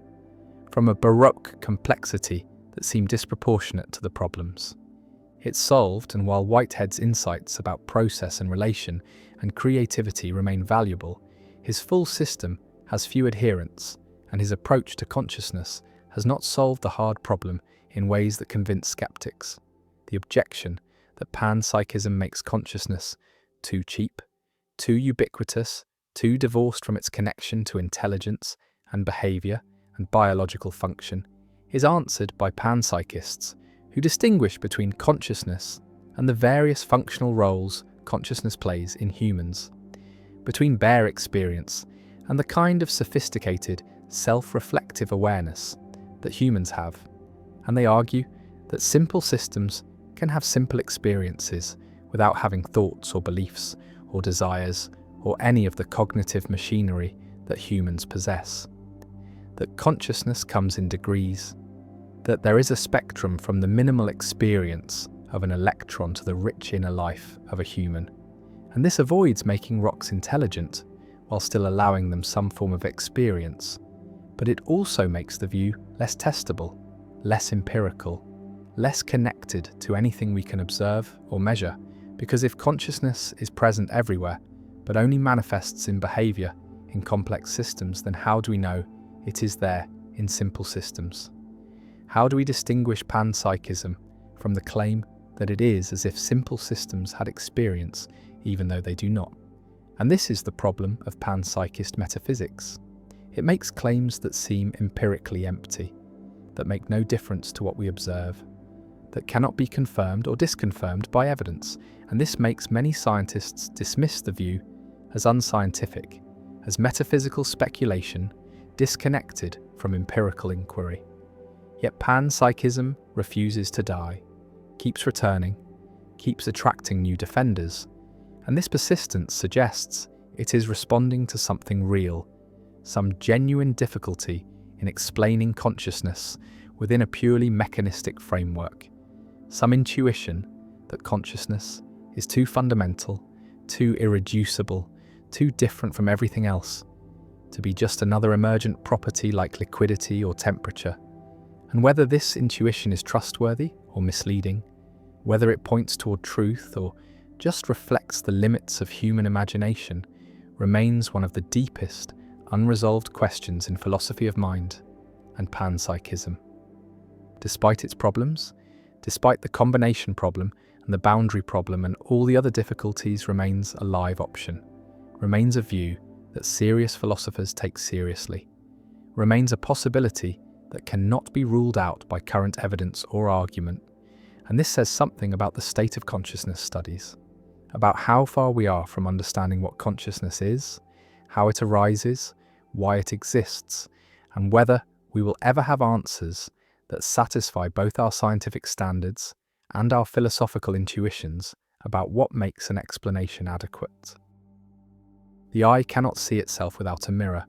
and even then what appears in the reflection is reversed, backward, fundamentally altered by the act of observation. And this simple fact about vision contains within it a deeper truth about consciousness, about the strange recursive loop that happens when awareness tries to become aware of itself, when the mind attempts to know the mind, when the self turns inward to discover what the self actually is, and what it finds or thinks it finds is never quite the thing doing the finding, never quite the observer, but always the observed, always one step removed, always a representation rather than the thing itself. And this gap, this irreducible distance between the knower and the known, when both are supposedly the same entity, creates a problem that has troubled philosophers since humans first developed the capacity to ask who they are, a problem that might not have a solution because the very structure of self-knowledge contains a contradiction, a paradox built into the architecture of introspection that makes genuine self-understanding not just difficult, but perhaps logically impossible. The ancient Greeks carved into the temple at Delphi the command to know thyself, and Socrates spent his life insisting that the unexamined life is not worth living, that self-knowledge is the foundation of wisdom, the beginning of philosophy, the path to virtue. But Socrates also claimed to know nothing, claimed that his only wisdom was recognizing his ignorance, and perhaps these two positions are connected. Perhaps the examination of the self leads inevitably to the discovery that the self cannot be known, that the more carefully one looks inward, the more elusive the thing being sought becomes, like trying to grasp water or catch one's own shadow. And this elusiveness is not an accident, not a failure of attention or effort, but something essential to what consciousness is, something about how the mind works that makes it constitutively opaque to itself, forever mysterious, forever strange. When someone sits quietly and tries to observe their own thoughts, tries to watch the mind in action, something peculiar happens. The thoughts change. They become different thoughts, self-conscious thoughts, thoughts about thinking, and the original spontaneous flow of mental activity that was supposed to be observed has already been altered by the act of observation, has been replaced by a different kind of mental activity, the activity of observing. And this is the observer effect in consciousness, borrowed from quantum physics, where the act of measurement changes what is being measured, where particles behave differently when watched. And though the analogy is imperfect, though consciousness is not exactly like quantum systems, there is something similar happening, something about awareness that transforms its object, that cannot leave things as they are. And this means that introspection is never neutral, never a clear window onto the mind, but always an intervention, always a distortion. And what is seen in introspection is not the mind as it normally operates, but the mind as it operates when being observed, which is a different mind, a mind in a different state, performing a different function. The psychologist Timothy Wilson calls this the introspection illusion, the false belief that people have direct access to their mental processes, that they can simply look inward and discover why they feel what they feel, why they believe what they believe, why they did what they did. But decades of research in cognitive psychology show that introspection is unreliable, that people confidently report reasons for their behavior that are simply wrong, that they confabulate explanations without realizing they are confabulating, that the mind generates plausible sounding stories about itself, but these stories are not reports from the inside, are not transcripts of actual mental processes, but rather are post hoc rationalizations, narratives constructed after the fact to make sense of actions that were caused by processes the conscious mind never had access to in the first place. In one famous experiment, researchers showed people photographs and asked them to choose which face they found more attractive. And after the choice was made, the researchers used sleight of hand to swap the photographs, showing people the face they did not choose and asking them to explain why they chose it. And the majority of people did not notice the switch, did not realize they were explaining a choice they never made, and they generated detailed explanations, talked about the eyes, the smile, the overall impression, completely convinced they were reporting genuine introspective insights, when in fact they were making up reasons, on the spot, confabulating freely. And this was not lying, was not intentional deception, because the people genuinely believed their own explanations, genuinely felt they were accurately describing their mental processes. But they were not, they were creating a story. And this is what introspection often is, not discovery, but creation, not observation, but fabrication. And the frightening part is that it feels identical from the inside.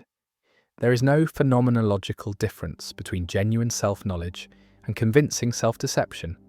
No way to tell, just by introspecting, whether the reasons being accessed are real or invented, whether the self-understanding being achieved is accurate or illusory. The philosopher Gilbert Ryle argued against what he called the ghost in the machine, against the Cartesian idea that there is an inner mental theatre where a homunculus, a little person inside the head, watches experiences unfold on a screen. And Ryle pointed out that this model leads to infinite regress, because if there is a homunculus watching the screen, then what is watching the homunculus? What is aware of the awareness? And this question repeats indefinitely, creating an infinite stack of observers, which is absurd, which suggests the model is wrong, that consciousness is not structured like a theatre with an audience, that there is no central viewing point, no little self inside observing the big self. But if this is true, if there is no homunculus, then what is introspection? What is happening when it feels like the self is observing itself? And the answer might be that nothing is being observed, that introspection is a kind of cognitive illusion, a trick the brain plays, a way of accessing some information about its own state, but mistaking this limited, partial access for complete transparency, for total self-knowledge, when really most of what the brain does is hidden, is unconscious, is inaccessible to the part that thinks it is doing the knowing. Freud built an entire therapeutic method on the premise that the self is largely unknown to itself, that beneath the conscious mind lies the unconscious, vast and dark and full of repressed desires, traumatic memories, primitive drives, and that the work of psychoanalysis is to make the unconscious conscious, to bring into awareness what has been hidden, to achieve insight, and for Freud, insight was curative. Knowing why you're anxious or depressed or behaving strangely would dissolve the symptom, would free you from the tyranny of forces you did not understand. But the history of psychoanalysis is also a history of people discovering things about themselves that they do not recognize, that feel foreign, that seem like they must belong to someone else. And the analyst says, "This is you. This desire, this rage, this fear." And the patient says, "No, that is not me. I do not feel that way." And the analyst says, "You are resisting. You are defending against the truth." And maybe the analyst is right. Maybe resistance is real. But maybe also the patient is right. Maybe what the analyst is finding through interpretation is not the hidden self, but another construct, another story, not more true than the patient's own story, just differently structured. And the question becomes, whose interpretation counts as knowledge? Who gets to say what the self really is when the self being analysed does not recognise itself in the analysis? Carl Rogers, the humanistic psychologist, took a different approach, argued that the therapist should not interpret, should not claim to know the client better than the client knows themselves, but should rather create conditions where the client can explore their own experience, can come to their own understanding. And Rogers believed that people have an innate capacity for self-awareness, that given the right environment of empathy and unconditional, positive regard, the true self would emerge. But even Rogers noticed something strange, noticed that people in therapy often encountered aspects of themselves that surprised them, that contradicted their self-concept, that felt like meeting a stranger. And sometimes this stranger was more real than the familiar self. Sometimes the person they thought they were turned out to be a performance, a mask, a role they had been playing for so long, they forgot it was a role. And the therapeutic process was not discovering the self, but discovering that the self they thought they knew was a fiction. And underneath that fiction was not another, more authentic self, but just more layers, more complexity, more contradictions that resist integration into a single, coherent narrative. The philosopher Paul Ricoeur wrote about the hermeneutics of suspicion,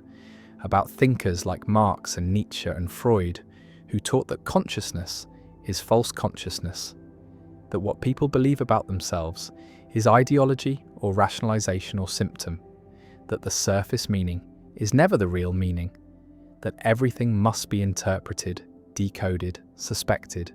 and Ricoeur saw this as both necessary and dangerous. Necessary because people do deceive themselves,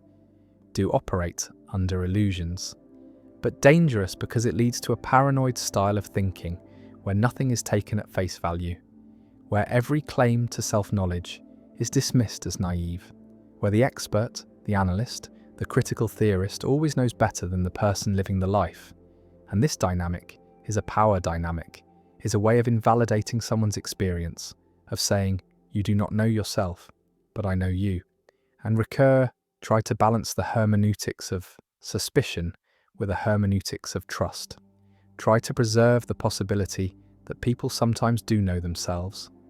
that introspection sometimes does reveal genuine truths. But even he could not escape the problem that the self who is trusting their own introspection might be the one most deceived, might be the one who needs suspicion the most. And so the circle closes. The paradox remains, how to know whether you know yourself when the instrument of knowing is the same instrument being examined, when the eye trying to see itself has no independent vantage point, no place to stand outside the system. Neuroscience has added new dimensions to this problem, has shown that the brain is not a unified system, but a collection of subsystems, modules, networks that often operate independently, sometimes in conflict, and that what is experienced as the self, as the unified conscious agent, is really a construct, an emergent property, a story the brain tells about the activity of its parts. And this story is useful, helps coordinate behavior, helps navigate social environments, but it is not an accurate map of the underlying territory, not a faithful representation of how the brain actually works. And the neuroscientist Michael Gazzaniga studied split-brain patients, people whose corpus callosum, the bundle of nerves connecting the two hemispheres, had been severed to treat epilepsy. And in these patients, the two hemispheres can be shown different information, can be asked to perform different tasks. And what Gazzaniga found is that the left hemisphere, the one responsible for language, will confabulate explanations for actions initiated by the right hemisphere, will create stories to explain behavior it did not cause and does not understand. And the patient is not aware of confabulating, genuinely believes the explanations, and Gazzaniga calls the left hemisphere the interpreter, argues that one of its primary functions is to generate a coherent narrative of the self, to make sense of the chaos of neural activity, to create the illusion of unity and purpose and understanding. And if the left hemisphere does this in split-brain patients, it is likely doing it in everyone, all the time, constantly interpreting, constantly explaining, constantly constructing a self that feels real but might be mostly fiction. The Buddhist tradition has long taught that the self is an illusion, that what is called the self is really just a collection of aggregates, body and sensations, and perceptions, and mental formations, and consciousness. And these aggregates are constantly changing, never stable, never autonomous, always conditioned by causes beyond their control. And the belief in a permanent, independent self is the root of suffering, is what causes attachment and aversion. And the path to liberation is to see through this illusion, to experience directly the absence of self, the emptiness. And this teaching is not theoretical, but experiential, is something that advanced meditators report encountering: the dissolution of the sense of self, the realization that there is no one home, no center, no observer, just experience arising and passing. And Western scientists studying meditation have found that certain practices do alter brain activity in regions associated with self-reference, do reduce the default mode network that activates when people are thinking about themselves. And some meditators describe this as liberating, as a relief, as finally seeing clearly, but others find it terrifying, find that the loss of self feels like annihilation, like death. And the question is whether what the meditators are discovering is the truth about the self, or just another state of consciousness, just a different way of experiencing, and whether there is any way to know which interpretation is correct, whether the self that feels so solid in ordinary consciousness is the illusion, or whether the no self experienced in deep meditation is the illusion, or whether both are valid descriptions of different aspects of the same underlying reality that cannot be captured completely by either framework. David Hume in the 18th century tried to find the self through introspection, tried to locate the I that supposedly unifies experience, and he reported that he could never find it, that when he looked inward, all he found were particular perceptions, particular thoughts and feelings and sensations, but never the self that was supposedly having these perceptions, never the subject separate from the objects of consciousness. And Hume concluded that the self is a fiction, a bundle of perceptions held together by memory and causation, but not by any underlying substance. And this conclusion disturbed him. He admitted that his skepticism about the self led to a kind of philosophical melancholy, a sense of being lost in a labyrinth with no exit. But even as he doubted the existence of the self, he continued to use the first person, continued to say, I think, I feel, I conclude. And this tension, this inability to live, according to the implications of the philosophy, shows how deeply the sense of self is embedded, how resistant it is to intellectual dissolution. And perhaps this is because the self is not a thing to be found through introspection, but a process, a doing rather than a being, the activity of organizing experience rather than an entity that exists independently. of that activity. And if this is true, then looking for the self is like trying to find the dance apart from the dancing, trying to locate the song separate from the singing, and the failure to find it does not prove. It does not exist, but rather proves that the question is malformed, that existence is the wrong category, that the self is not the kind of thing that can be observed because it is the observing, not the object, but the act. And this shift in framing does not solve the problem, but relocates it,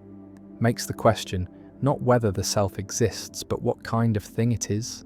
what kind of existence it has, and whether this kind of existence is compatible with self-knowledge, or whether self-knowledge in the traditional sense, knowledge of an object by a subject, is structurally impossible when subject and object are the same. Philosophers sometimes distinguish between phenomenal consciousness, the what it is likeness of experience, and access consciousness, the information available for use in reasoning and report, and they note that these can come apart, that there might be experiences that feel like something but cannot be accessed, cannot be reported, cannot be known by the person having them.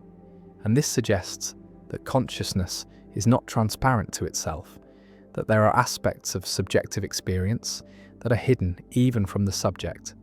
And if this is true, then the project of self-knowledge faces an even deeper obstacle. Not just the problem of the observer effect or confabulation, but the problem that some of what the self is, some of what makes experience what it is in principle inaccessible, is locked away in a part of consciousness that has no connection to the part that can reflect and report. And this inaccessible region might be small, or it might be vast, might be a minor footnote to consciousness, or might be the bulk of it. And there is no way to know, because by definition, it cannot be known, cannot be brought into awareness, and so self-knowledge, even in the best case, is always partial, always incomplete, always missing something essential that remains forever in darkness. The question then becomes not whether complete self-knowledge is possible, because it is not, but whether partial self-knowledge is worth pursuing, whether the fragments of understanding that can be achieved through introspection and therapy and meditation and neuroscience are valuable, even if they are fragments, even if they do not add up to a complete picture.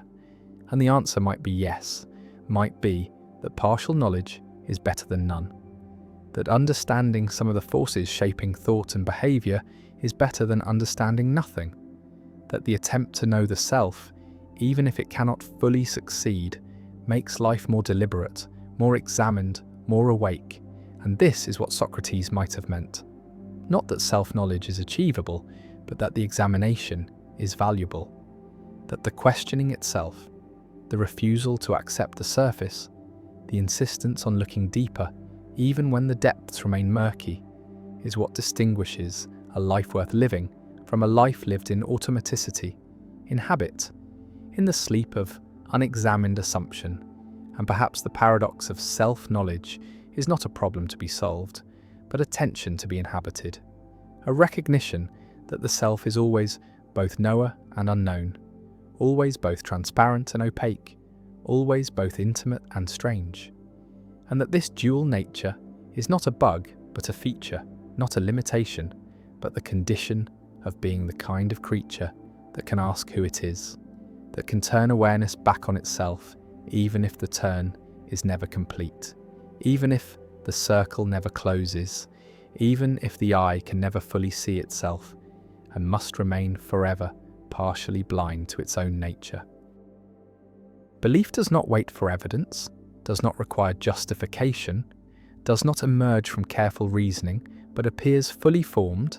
arrives with conviction intact, and only afterward does the mind scramble to find reasons, to construct arguments, to build the scaffolding of rationality around a conclusion that was never reached through rationality in the first place. And this sequence is backward from what is taught, from what people believe about their own thinking, from the narrative that says humans are rational creatures who form beliefs by weighing evidence and following logic to wherever it leads. But the narrative is false. is a story the conscious mind tells about processes. It does not control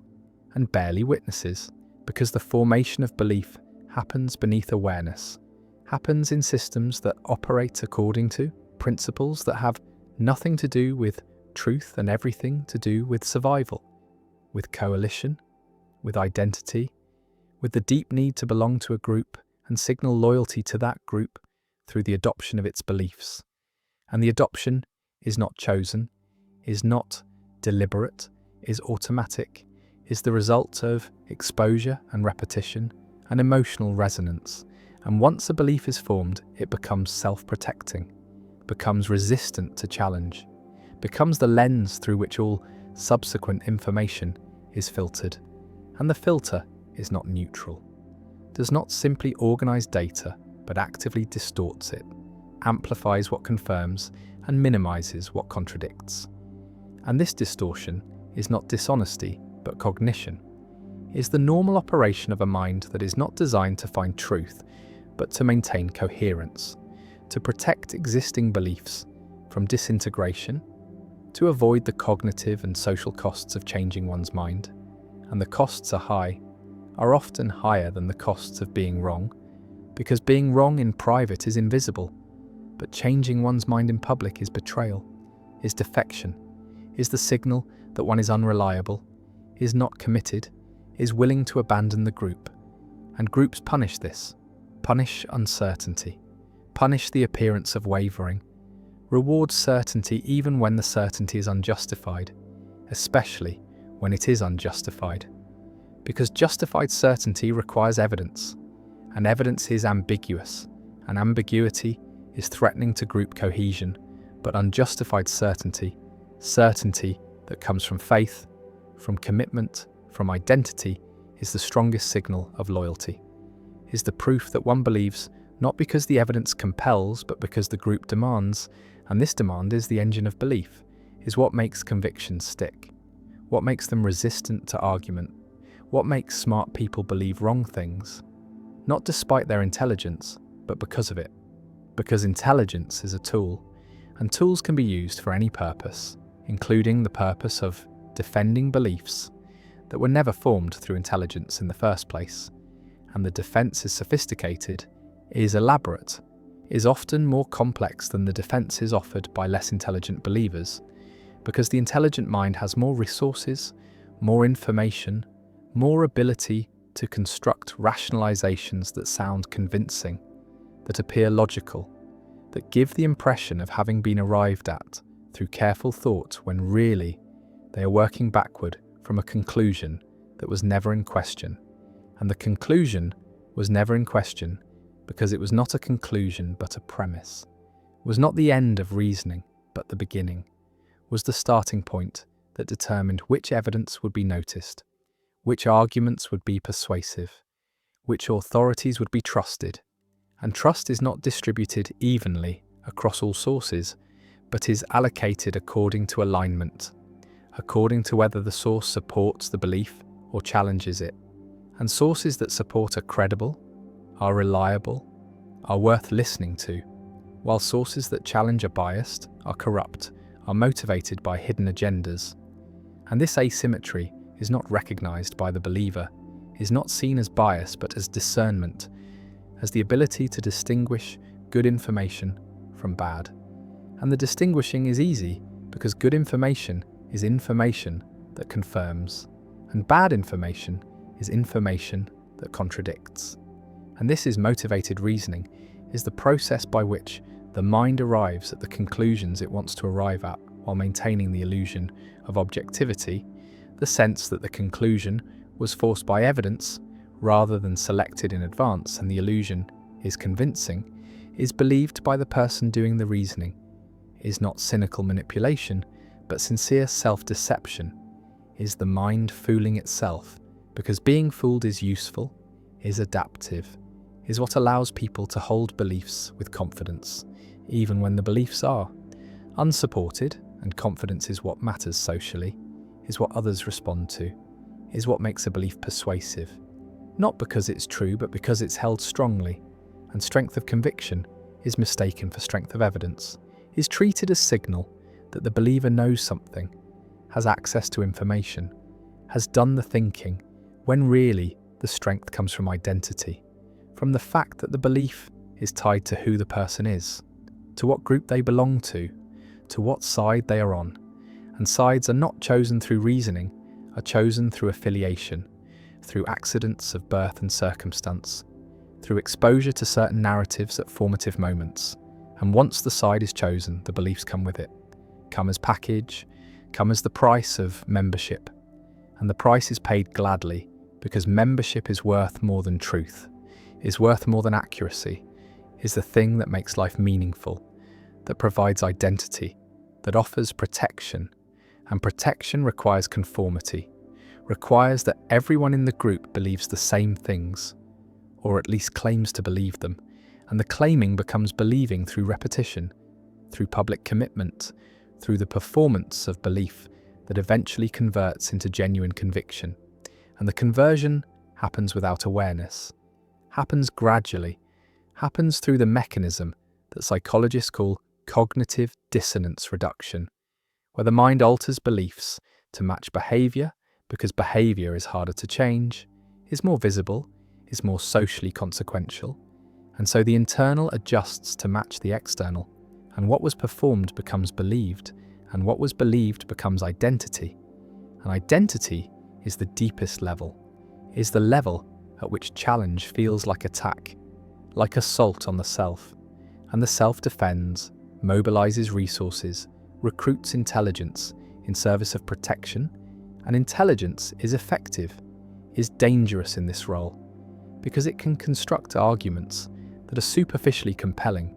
that exploit real ambiguities in evidence, that find the weak points in opposing positions. And these arguments are not offered in search of truth, but in defense of identity. Are weapons, not tools, are designed to win, not to discover. And winning means making the other side look wrong,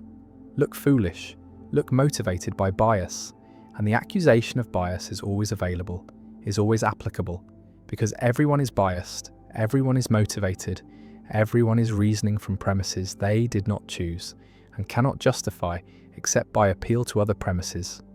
they also did not choose. And so the accusations are symmetrical, are hurled back and forth without resolution, without movement, without any possibility of convergence, because convergence would require both sides to treat truth as the goal, to be willing to change their minds if evidence demanded it. But evidence never demands anything. Evidence is passive, is interpreted, is filtered through the beliefs that are already in place. And the beliefs that are already in place are determined by identity, by group membership, by tribal affiliation, and tribes do not care about truth except insofar as truth claims serve tribal interests, serve to distinguish us from them, serve to mark boundaries, to maintain cohesion, to provide narratives that explain why we are good and they are bad, why our beliefs are justified and theirs are delusions. And the asymmetry is total, is never recognized as asymmetry, but always experienced as accurate perception, as seeing clearly while others are blind, and the blindness is attributed to stupidity or dishonesty or indoctrination, never to the same mechanisms that are operating in oneself, because one's own beliefs are transparent, are not seen as beliefs but as obvious facts, as the way things are, and the way things are is not up for debate, is not subject to revision,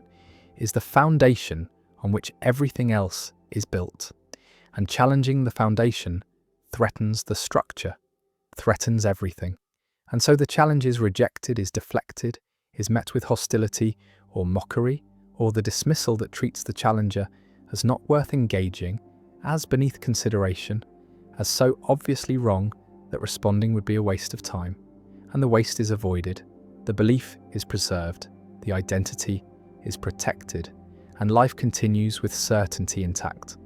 with the conviction that one is right, has always been right, will always be right, because being right is not a state that can be verified, but is a state that is claimed, is performed, is the stance that the group requires and the individual provides. And the providing is not sacrifice, but fulfillment, is not loss but gain, is the way that belonging is achieved, is the way that meaning is found, is. The way that the chaos of existence is organized into a coherent narrative where the self is on the right side, is part of the good, is aligned with truth, even if truth is never actually encountered, never actually sought, never actually valued except as a rhetorical weapon to use against opponents. And opponents are necessary, are required by the logic of tribal epistemology, are the ones whose wrongness confirms our rightness, whose existence justifies our beliefs, whose errors prove our accuracy, and the errors are easy to find, because looking for errors is what confirmation bias does, is the selective attention that notices everything that supports the belief and overlooks everything that contradicts it. And the overlooking is not deliberate, is not conscious suppression, but automatic filtering. Is the mind attending to what it expects, what it is primed to see? And the priming comes from belief, comes from the framework that determines what is salient, what is relevant, what is worth noticing, and what is worth noticing is always what confirms, is always what can be incorporated into the narrative, and the narrative is not discovered but constructed, is built from selected pieces of evidence that are arranged to tell a story, and the story is always the same story, is always the one where we are right and they are wrong, where our beliefs are based on evidence and theirs are based on bias, where we are rational and they are emotional, where we are honest seekers of truth and they are motivated by power or fear, or some other corrupt motive, and the motives that are attributed to others are never attributed to the self, are never seen as operating in one's own reasoning, because one's own reasoning is transparent, is experienced as simply responding to facts, as following evidence, as arriving at conclusions that are forced rather than chosen, and the forcing as illusion is the feeling that arises when motivated reasoning is operating smoothly. When the mind has successfully convinced itself that the conclusion it wanted to reach is the conclusion that evidence demands, and the demand is retroactive, is constructed after the fact, is the rationalization that makes the belief feel justified, that allows it to be held with confidence, that enables the believer to defend it against challenge and feel virtuous in the defending. And virtue is the reward, is what makes belief feel good, feel right, feel like something more than preference, and the more than preference is what gives belief its power, its capacity to motivate action, to organize communities, to inspire sacrifice, because preference can be changed, can be updated, can be revealed as merely subjective, but belief that is felt as knowledge, as truth, as correspondence to reality, is not subject to change, is not vulnerable to challenge, is the rock on which identity is built. And the rock is not geology but psychology, is not objective but constructed, is not discovered in the world but imposed on the world. And the imposition is what makes the world intelligible, what makes experience coherent, what prevents the vertigo of radical uncertainty. And uncertainty is intolerable, is the state that humans will do almost anything to avoid, will believe almost anything to escape. And the escape is into certainty, into conviction, into the feeling of knowing. And the feeling is what matters, is what provides comfort, is what makes belief functional regardless of whether it is true. And truth is a secondary concern, is something that is appealed to but not pursued, is a value that is claimed but not practiced, because practicing it would require epistemic humility, would require admitting that one could be wrong, that one's beliefs could be mistaken,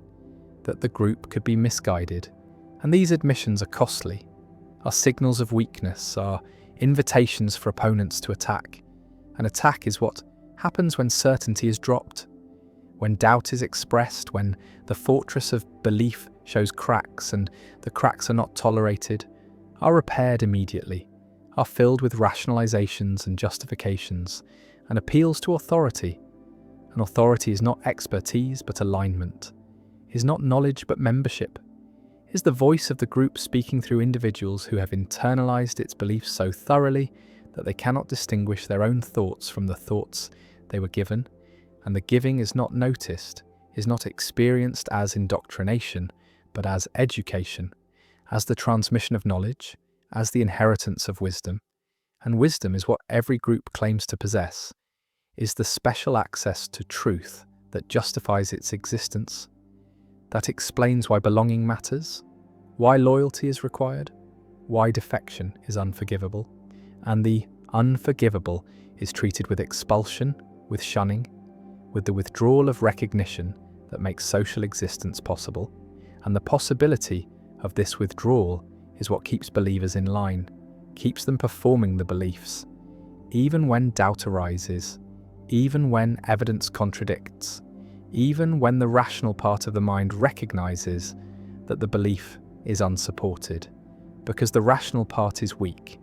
is outvoted by the social part, by the emotional part, by the parts that understand that survival depends on belonging, and belonging depends on belief.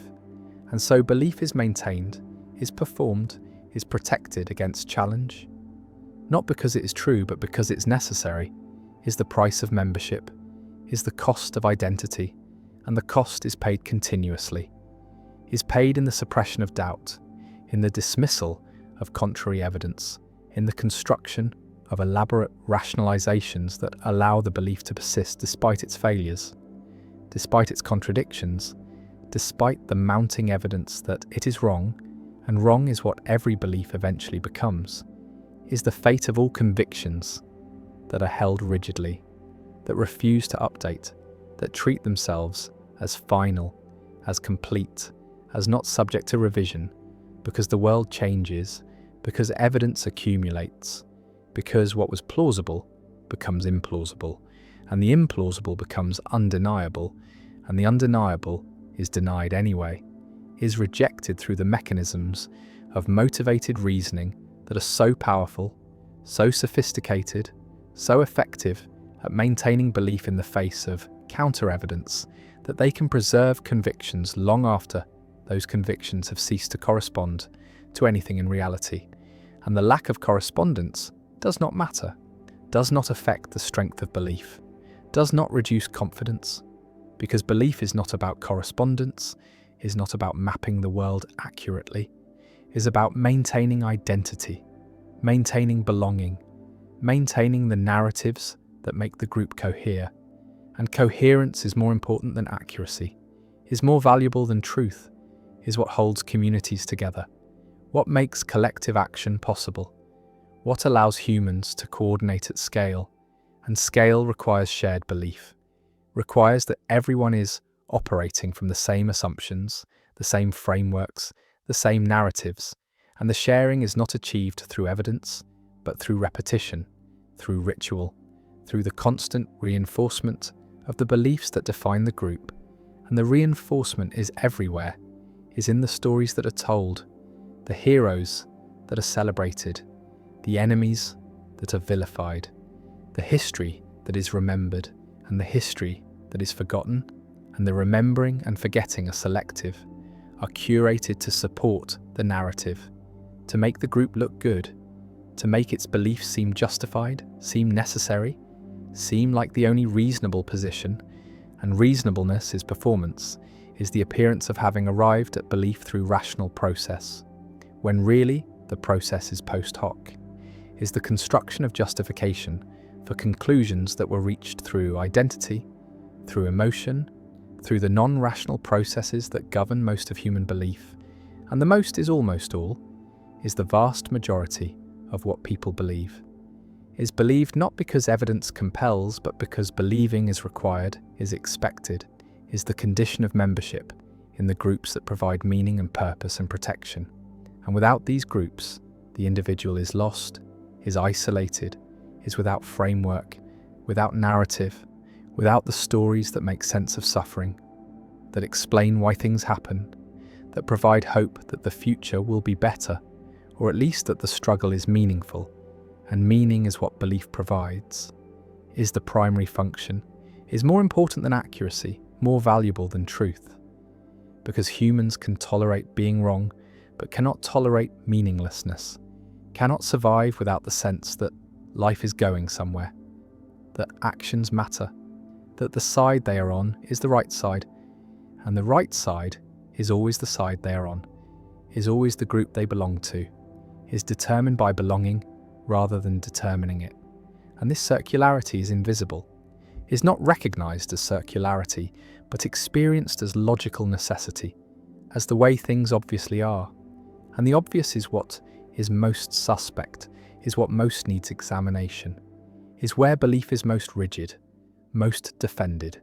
most immune to challenge, because the obvious is the foundation, is the premise that cannot be questioned without everything else collapsing, and collapse is unacceptable, is the threat that keeps belief in place, that makes certainty feel like safety and doubt feel like danger, and so certainty wins, always. Wins not because it is right, but because it is functional, is what the mind needs to operate, to make decisions, to navigate the world, and navigation does not require truth, only requires consistency, requires beliefs that are stable enough to be acted upon. And stability is what identity provides, is what tribal epistemology achieves, is the freezing of belief into doctrine, into dogma, into the unquestionable truths that define the group and exclude the other. And exclusion is the point, is the function, is what makes identity possible. Because identity is not what you are, but what you're not, is defined by boundaries, by the line that separates us from them, believers from heretics, the enlightened from the deluded. And the delusion is always on the other side, is always what they suffer from, never what afflicts us, because we see clearly we have truth, we are right, and the rightness is not a conclusion but a premise, is not the end of inquiry, but the foreclosing of inquiry, is the state that belief aims for and maintains through every mechanism available, through confirmation bias, through motivated reasoning, through tribal epistemology, through the subordination of truth to identity. And the subordination is complete, is total, is the condition of believing anything at all. Because belief without evidence is not the exception, but the rule is not a failure of reasoning, but the normal operation of minds that are not designed for truth, but for survival, for belonging, for the construction of narratives that make life bearable. And bearable is all that is required, is all that can be expected, is the standard that belief meets regardless of whether it meets any other standard, and other standards are luxuries, are the concerns of those who have the security to question, to doubt, to examine their beliefs, without fearing the social consequences. But most do not have this security. Most cannot afford doubt, cannot risk uncertainty, cannot survive without the conviction that they are right, that their beliefs are justified, that the group they belong to has access to truth, and the access is never demonstrated, never verified, never subjected to test, is only asserted, only performed, only maintained through the constant repetition of the beliefs that constitute the group. And the constitution is circular, is self-referential, is the tautology that defines all tribal epistemology. That we are right because we believe what we believe, and we believe what we believe because we are right. And the circle is unbreakable from within, can only be seen from outside. From the perspective of someone who does not share the belief, who has not internalized the identity, who can see the mechanisms operating, and the seeing changes.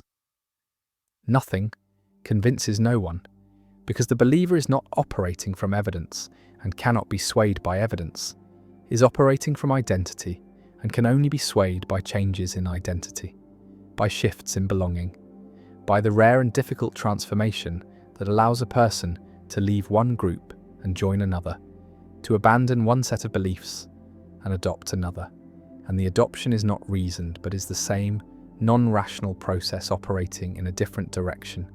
is the formation of new convictions without evidence, is the replacement of one certainty with another certainty. And the certainty is what matters,